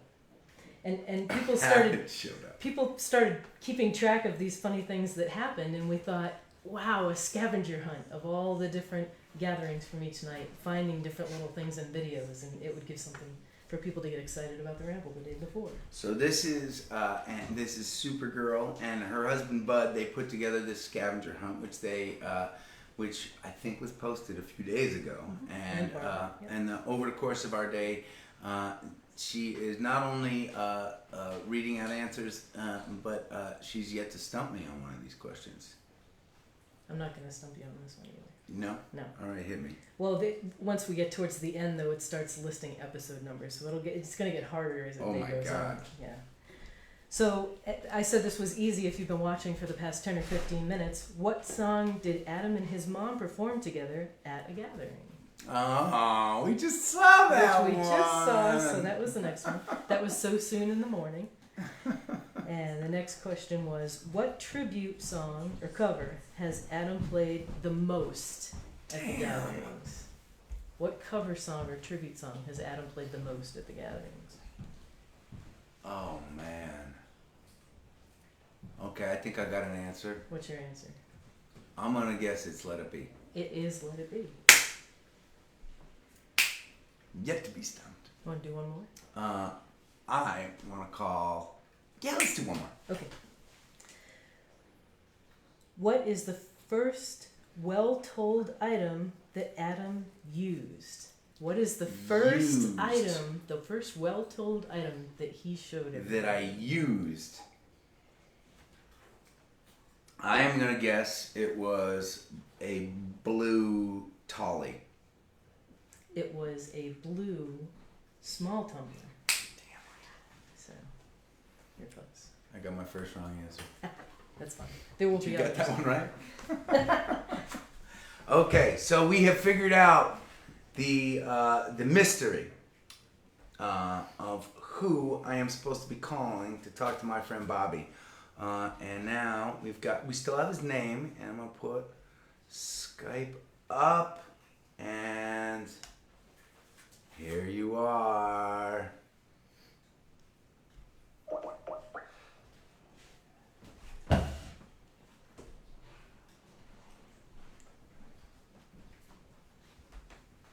Now are they going to answer? Oh, no answer. We were so close. That's that. Let's try him one more time, and let's try him here. Woo! I could have muted it faster, but I kind of like it. Ooh, here they are. Hello. Yes. So, wait a minute. You think you're technically challenged? I got the whole team from our local access TV station trying to put this together for you and me. But yeah, Bobby, between you and me today, man, we probably have about 70 people working for us just to make this Bloody Mary happen. Yeah, so anyway, before we get going, I just want to let you know that I fixed the dock. You fixed it? Okay, so for those of you that watch Gatherers, you may remember at some point, not too distant past, a couple weeks ago, I think, right, Bobby? I was in the back. I was on his back porch as the sun was setting. It was really beautiful. There was a pond in the background, flowers on the porch. We're hearing echoes. You are hearing echoes, huh?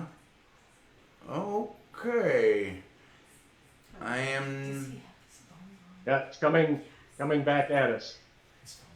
Does he have his phone on? Do you have your phone on?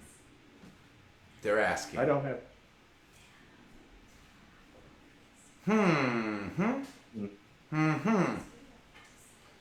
You sound beautiful over here. And I don't know how to not echo. Can you understand what I'm saying? Yes. But I'm hearing it again about 10 seconds later. 10 seconds later. Is he watching Are one of you watching the gathering at the same time? Oh, sure. You better. Oh.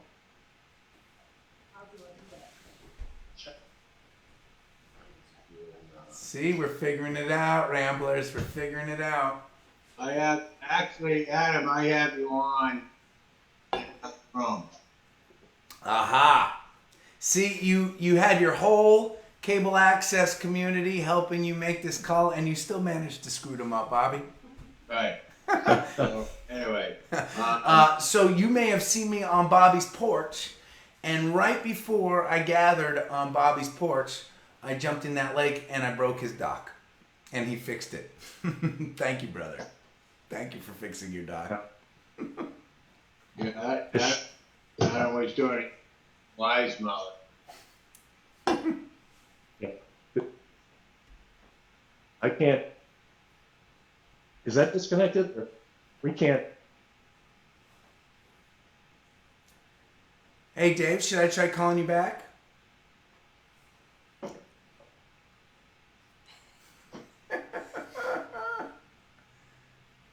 That bar that you're looking at right now, by the way, I have had whiskey at that bar more than a handful of times. That is the bar on the downstairs floor of the Mill Pond Inn in Damascotta, Maine.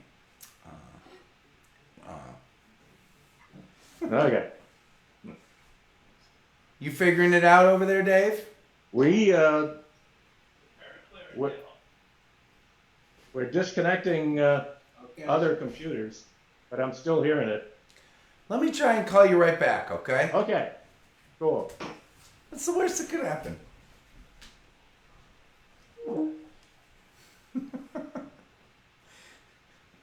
Jeff Pollard just called me a dock destroyer. Thanks, buddy. Okay, we're gonna try this again. Woo.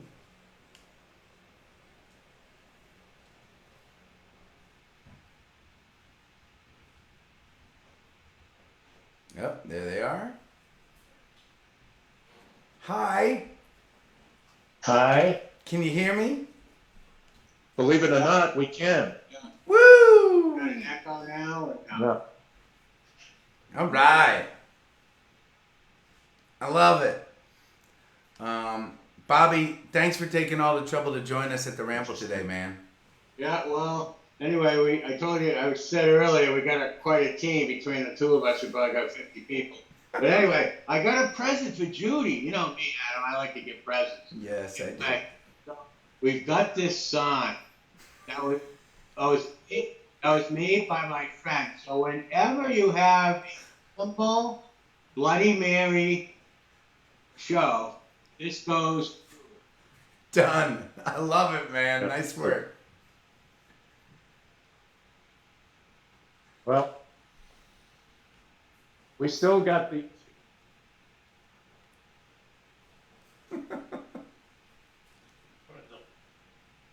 Yeah.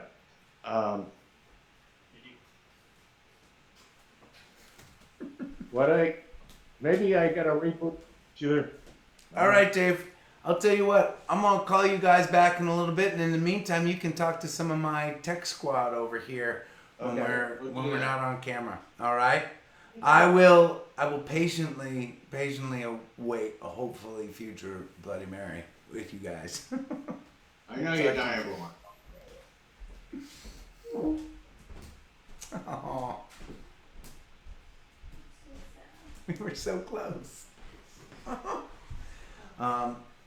Well, if we actually can't get through to them, I will figure out a way to stumble into that kitchen, and we can figure it out. We have ingredients.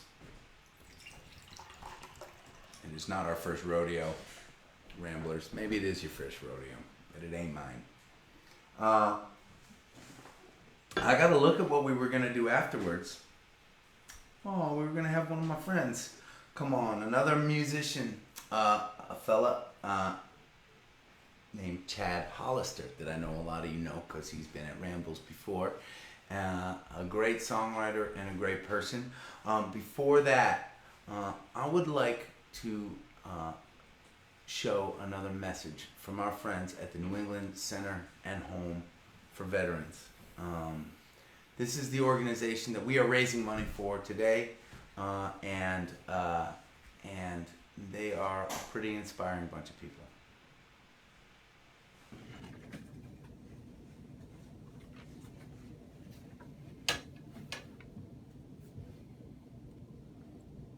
Hello and warm wishes to all the Ramblers out there. I'm Andy McCauley, and I serve as the President and Chief Executive Officer of the New England Center and Home for Veterans here in Boston.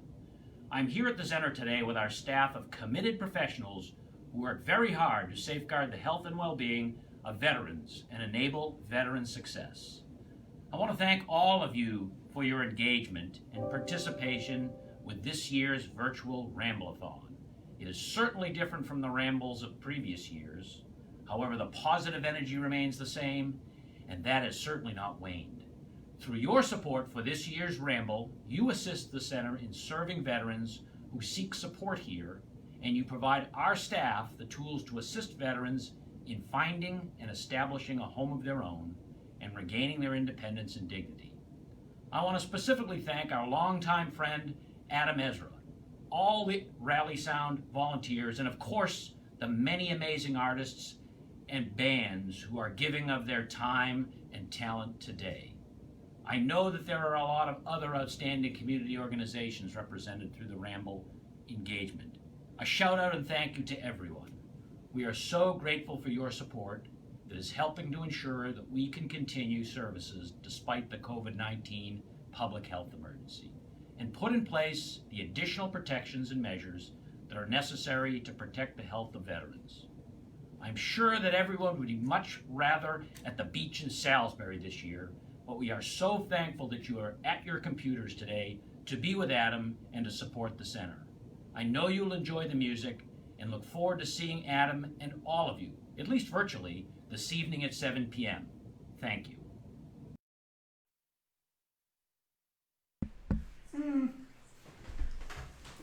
That's the third time I've seen that, and it still makes me happy every time I do. And in the meantime, we've gotten word from our about 70 different volunteers between Bobby and myself down here that they've got it figured out up in Maine. So I'm going to try and set up another call, and we're going to try it again. What do you think? Is it worth it? I think it's worth it for a Bloody Mary. I do. Let me see if I can find Bobby again. Okay. You ready to try this with me, Ramblers? Riley's shaking her head. Okay. Woo! Okay. There you are, buddy. I think I brought in the 71st person, and he was able to figure it out. So anyway, some guy was just walking by the house, and I grabbed him. I said, "You know anything about Skype?" Anyway, he was able to figure it out. So that was that's nerve-wracking. You and I couldn't be in the TV business. No, that's what I keep telling everybody, man. Oh, that's brutal. You are in the TV business. What are we talking about? I am, but I don't have to handle any tech. I just walk in, pick up the paper, and read. So anyway, but I tried to tell you, I got this present. I love it. Give it to Judy because you know all she does. Yes. Anyway, so we'll throw it in a frame, and wherever the Ramble Bloody Mary seminar is held from year to year, we will. This will be there. It will now be a tradition, Bobby. We got you, man. We got you. I love it. Well, anyway, what do you think of Golden Oak, huh? Aren't they great? Yeah, they're great. They're fellow Maine band. They're your neighbors. Yeah, and they the lead singer, the girl, actually gave up a teaching career to go into music. She was a full-time teacher, but anyway, you know they're related to our buddy Lee. They are related to Lee. Okay. All right. So we got connections. Yep. So what do you need to know about a Bloody Mary? Okay. Here's what we're gonna do. I am going to switch a camera angle here, and then I'm gonna run. Into the kitchen where you are gonna walk me through the perfect Bloody Mary. All right. Okay. All right. Yep. Hold tight. Don't go nowhere. Yep.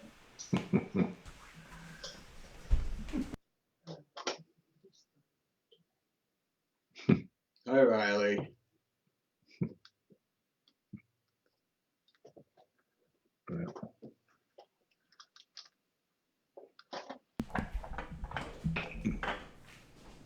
Yeah.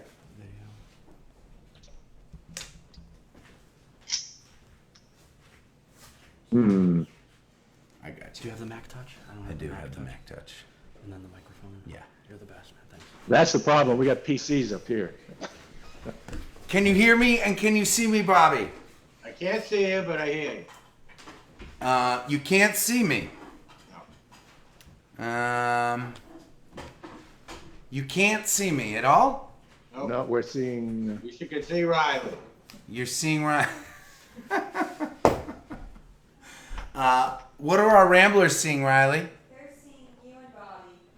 Okay. We're not hearing her. Do you have your camera turned on now? Yes. Yes, in fact, I do. This should be a three-way call. Can they choose which screens they see? Riley, this is more important than making brownies. I don't think it's us. Do you see him now? Okay. Now Riley's gone. Riley's gone now. Do you see Adam? No. That stinks. All right. Well, you know what? For the sake of moving forward, Bobby. Yes. You're gonna talk me through this Bloody Mary blind. I think you're that good that you can pull this off. We're not seeing us. Oh, you're not seeing you? We're not. we're not seeing anything. Where Bobby used to be, then it turned into Riley, and now we're just seeing the AE emblem. Mm-hmm. Mm-hmm. Cheers. Mm.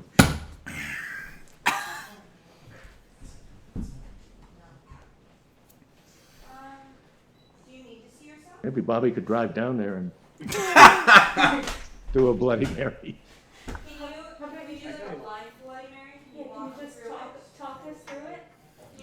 The Ramblers could see us, right? Yeah, but you're watching Facebook. The Ramblers can see you, Bobby, and I can see you, Bobby, and you can hear me. Right. But I can't see Bobby on the camera, so I can't move the camera to what he's doing. He looks fantastic. Bobby, are you talking me through a Bloody Mary, or are you making a Bloody Mary? I am going to make one. All right. Let's start and let's see if you're on camera. Okay, well, first of all, you can't make a Bloody Mary in Scott Mills without a fish ladder glass.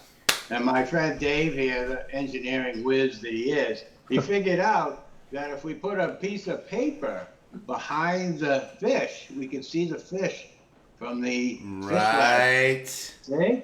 So anyway, and we also did we did some research here. We figured out that the Bloody Mary was invented in 1921, and it was invented at Harry's Bar in Paris. Whoa. In 1921. So anyway, so we're going to go ahead with this. Wait, Bobby, before you move forward with that, I want to tell our Ramblers about your fish ladder. Okay. In Damascata, they have a tiny little stream, and at the top of the stream, there's a little lake. And in that lake, at the top of this stream that goes up, the stream flows downhill, but the alewife, millions of alewives swim up this tiny little stream, leaping over rocks to get up to this tiny little pond to spawn. We go to resting pools, 61 resting pools we have. Well, that's because you built them, right? Correct. We built 61 resting pools to the tune of $1.4 million over 11 years. And we have actually, the Adam Ezra Group has come up to Damascata and played some fundraisers for that fish ladder. It's been a pet project of Bobby's for a number of years, and really cool. If any of you are ever up in Damascata, Maine, you should check out the fish ladder. It's a pretty cool thing to witness. Memorial Day weekend. Yeah, that's your fish ladder festival. Yep. All right, where do we start, Bobby? Okay, so we got the fish ladder glass, which we have to use, which we have to put the ice in the fish ladder glass because I didn't want to melt the paper, but that's all my information on it. So anyway, so we're going to use Absolute vodka. It doesn't matter. I don't use a shot glass, so anyway, but that's the deal with the vodka. Okay, about that much. Then we got we're gonna put some Worcestershire sauce in there. All right, I'm with you. You know, Adam, I was gonna give you a line of crap and tell you that Worcestershire was invented in Worcester, but you know, you and I, we know how to say Worcester, but south of Hartford, Connecticut, they call it Worcester. But anyway, so Worcestershire sauce was invented in Worcestershire, England, and much less exciting. In 1835. So anyway, so you're gonna put the Worcestershire sauce in there, right? That's about the right amount. And then we got some lemon juice. Okay, lemon juice is very important. Very important. It's something that a lot of people don't use, and I think it's one of the secrets. So you put some lemon juice in there, right? Something like that, right? And then we've got celery seed. Not celery salt, because when the finished product is a Bloody Mary, you want to see some of the components in there. So celery seed is visible. Whoa, you put a lot of it in there. Yeah, a lot of it. So anyway, so I didn't want to bring all these containers up because it gets monotonous. So anyway, so then we have pepper. right? Cracked pepper, butcher block, butcher ground, coarse ground pepper. That's what they call it. Pepper. Okay, now, so you got the celery seed, you got the pepper, you got the Worcestershire sauce. Right, now you've got the important horseradish. Now, believe it or not, I can make these Bloody Marys by the mix by the gallon. And this right here, I didn't name this horseradish. This is the name of the horseradish. It's called hell of a horseradish, and I didn't name it. So anyway, so we put 2 good scoops, 1.5 scoops of the horseradish, right? And then I don't use Tabasco unless somebody really wants it hotter than what I'm gonna make. I don't use Tabasco, so I kind of leave the Tabasco on the side. So anyway, so I use V8 juice. Okay, there's all kinds. You never realize how many juices there are until you go looking and look for tomato juice. There's probably about 22 different types of tomato juice, and it's got all kinds of ingredients. So anyway, this is what I use. I use V8 juice, right? I think it's the best, and I dump it in. And a lot of places don't shake their Bloody Marys. I shake my Bloody Marys. Okay. It's better. So anyway, so this is a shaker. If you don't have a shaker, we can go back and forth from glass to glass. So anyway, shake the Bloody Mary just a couple of times, right? And then you can see all the components on the side there, right? So anyway, so this is. Oh, yeah. Okay, what's the matter with that? Bobby, this is looking good, man. Yep, so anyway, so, sometimes, not everybody in the world has Bloody Marys at 11 o'clock like we do, but if you got to run into lunch, right, with the Bloody Mary, you're going to need something to eat, so we don't get tipsy. So anyway, so we've got some, about a shrimp. What do you got there? I got bacon. Yeah, okay, so we got to put a shrimp on there. I got some bacon right here. You got bacon? Yeah, I got bacon right here. So Nice. we put that. You got to get just the right length on the bacon. I know, I don't have that. See that? See, it's just enough showing so you can grab it. Right? Yeah, that's nice. Anyway, and I'll tell you what. Then you've got, your lemon and your lime, okay? I'll tell you a secret, Adam. How many times you've been trying to squeeze a lime and sliding all over the place? You and Allie are out and you're embarrassing yourself with the lime. Yes. Anyway, all the time. Cut the ends off the lime. Now you have something to squeeze. See? So you just squeeze it in. Uh-huh. Right?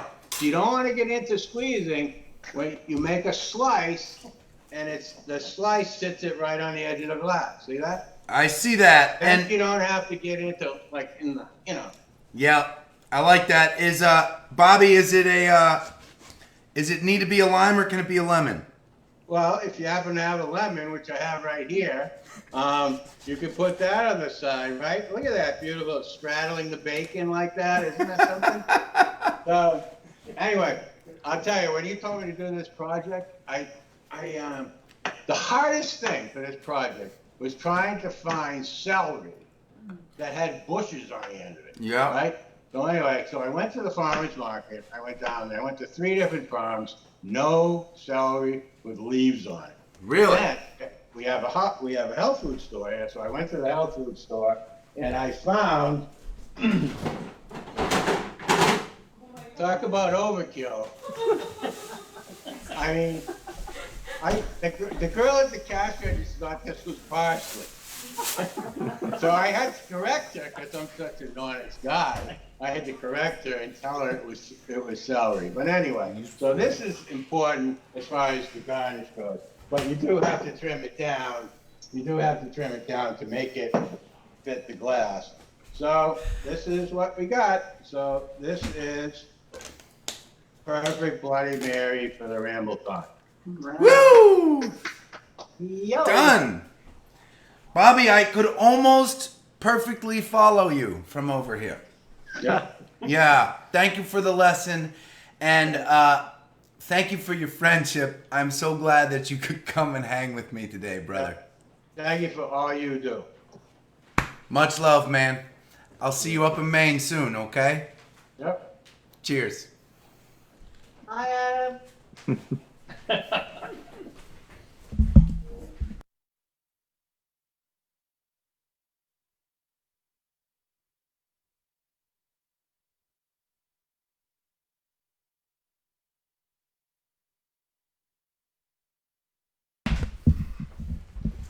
Believe it or not, that went exactly as expected and perfectly.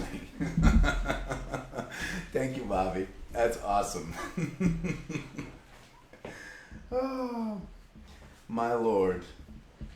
This is actually a really good Bloody Mary. I was particularly, I was surprised with the amount of schmutz he was putting in to the actual glass, but it tastes good. Yeah. I got you. Good. Thank you. Thank you. All right. I think we're actually perfectly on time to call my friend Chad. So let me take down Bobby's name. Okay, that was awesome, right? I mean, I got all kinds of friends in all kinds of places.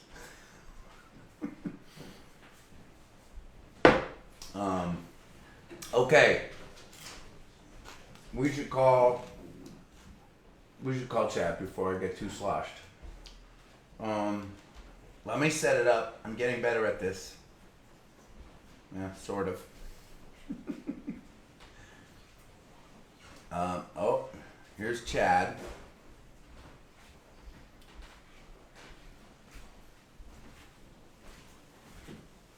All right, we're getting into a rhythm here. Let's see if this Skype call goes a little smoother than the last Skype call. What do you think? Come on, Chad, where are you?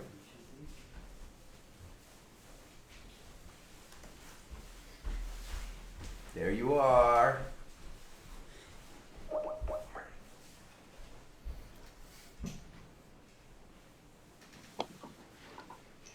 Hello? Hey. Yes. Do you have your camera turned on? Yeah, so I think, hold on, let me go to Skype here. Oh boy. Hold on. Hey! Hold on. There you are. Brother. Is this crazy? Where are you right now? Is that the porch of your house? I'm at home. This is where we did a show last night. Actually, you crack up. I forgot to pick up my carpet. Look. Where's your carpet? Let me see it again. There it is. It's really wet. You got a little bit wet. Yeah. Adam Ezra carpet. Did you have a backyard concert? Yeah. We did. It was our fifth one out of 6. We got one next Friday too, but that's just we've been turning the house into a venue because we're not going into them. You know the drill. I do. How's that been going for you? Crazy, but good. A lot of family time and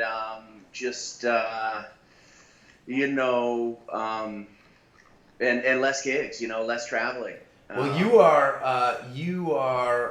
the kind of artist, and let me just take a second before we just get into hanging out, Chad.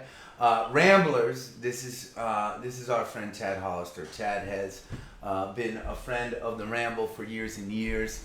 We have played a lot of shows together over the years. A good Vermont boy, and he plays all the time. And so for guys, I think Chad like us. This has been turn your world upside down kind of a year. And before talking about the music thing, are you healthy? Is your family healthy? Yes. All right. Yeah. Numero uno, you know the drill. So yeah, we are, and I think that's, we've been really, really good, slowly dipping out of our, traveling a little bit, but really just being with family, with my my mom and my brother and my sisters. So we've kept it tight, That's good, and Vermont is doing a pretty good job, I think, of handling the pandemic. Right, a lot of strict rules. People really taking their social distancing seriously. I think, right? Very much so, and that's why we're, it's a small state, but everybody's doing the right thing and masking up and keeping clear of people as best we can. Yeah, that'd be amazing. Hey, Adam. Oh no, Katie says hi. Aww. Where is she? Oh, hi. Yeah. Hi. She says I'm getting in trouble. She's getting in trouble because I'm getting in trouble because she just got out of bed. But she still looks beautiful. You do still look beautiful, Katie. Thank you. You're welcome. Well, right on. I'm so glad that you could join us. And aside from being kind of hunkered down at the house, when you are hosting parties, are you doing anything special to try and socially distance people when they're in your backyard? We are, yeah. Everybody's certainly 6 to 10 feet apart, and just spaced out.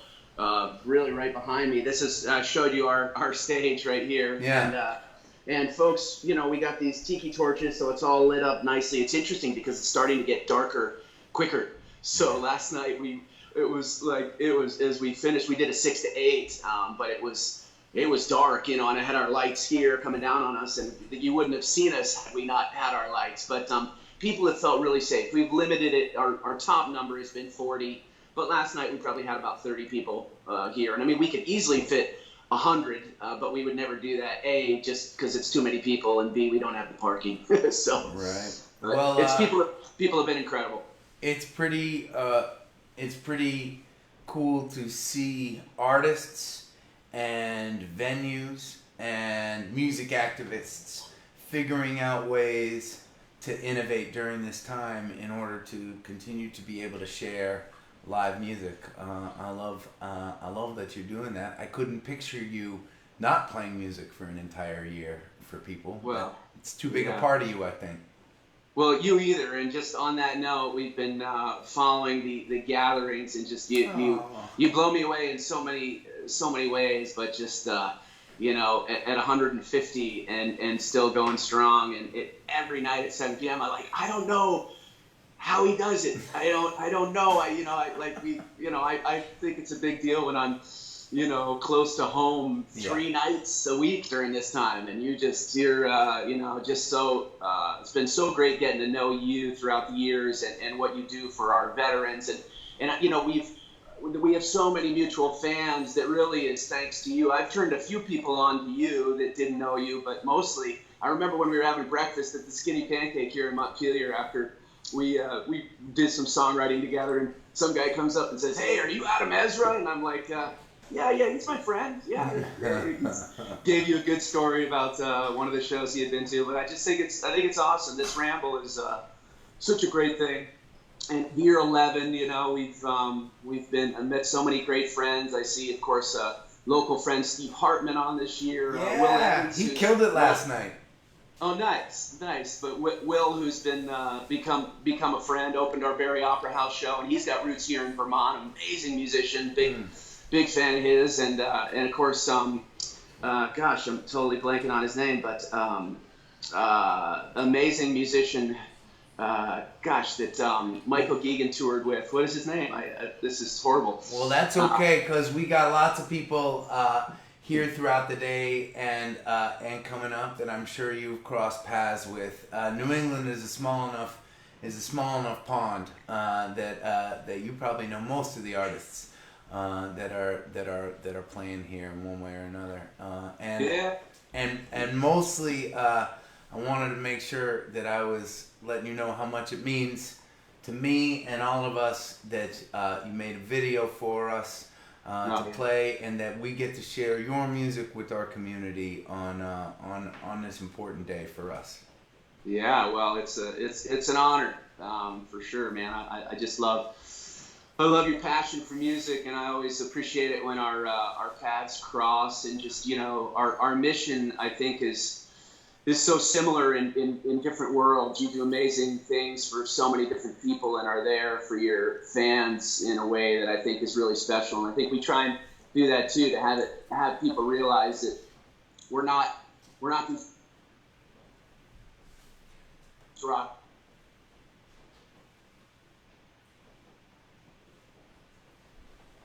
Oh, see this stars. Well, you know what? That's what sometimes happens when you try to speak to people via Skype out in the woods in Vermont. What I'm gonna do is Restart Facebook. Okay. Should we do that now? Yeah. Okay. Here is what we're gonna do, Ramblers. And some of you, oh, that's Chad trying to call back. Let me see if I can talk to him. Hey. Hey, buddy. I think that was Sully taking and making a joke on us here. Chad, I think it's because there you are.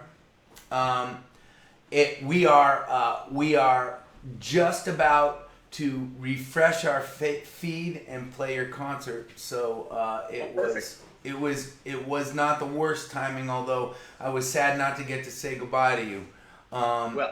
Thank you so much for taking the time to hang with us. I can't wait to share these Ramblers and share your music with these Ramblers that have not heard it before. And I know that all the Ramblers who have heard it before are really excited to listen to you again, man. Yeah, well, love you all, love your entire band, love to them, and thanks for having me at Ramble 11, man. All right, man. See ya. All right, peace. All right. Nice friends. Let's get rid of that. And we're going to keep... So what I was just told is that we are going to have to refresh our Facebook feed. And for those of you who weren't with us during the previous 11 and a half hours, we found out that we cannot do a contiguous 24-hour live stream through Facebook. So every once in a while we are needing to press stop and then just press start right again. So what I am going to ask of all of you is I'm gonna press end right now, and then I'm going to press start. Will you join our next feed with me, please? Okay. I'll see you in a second.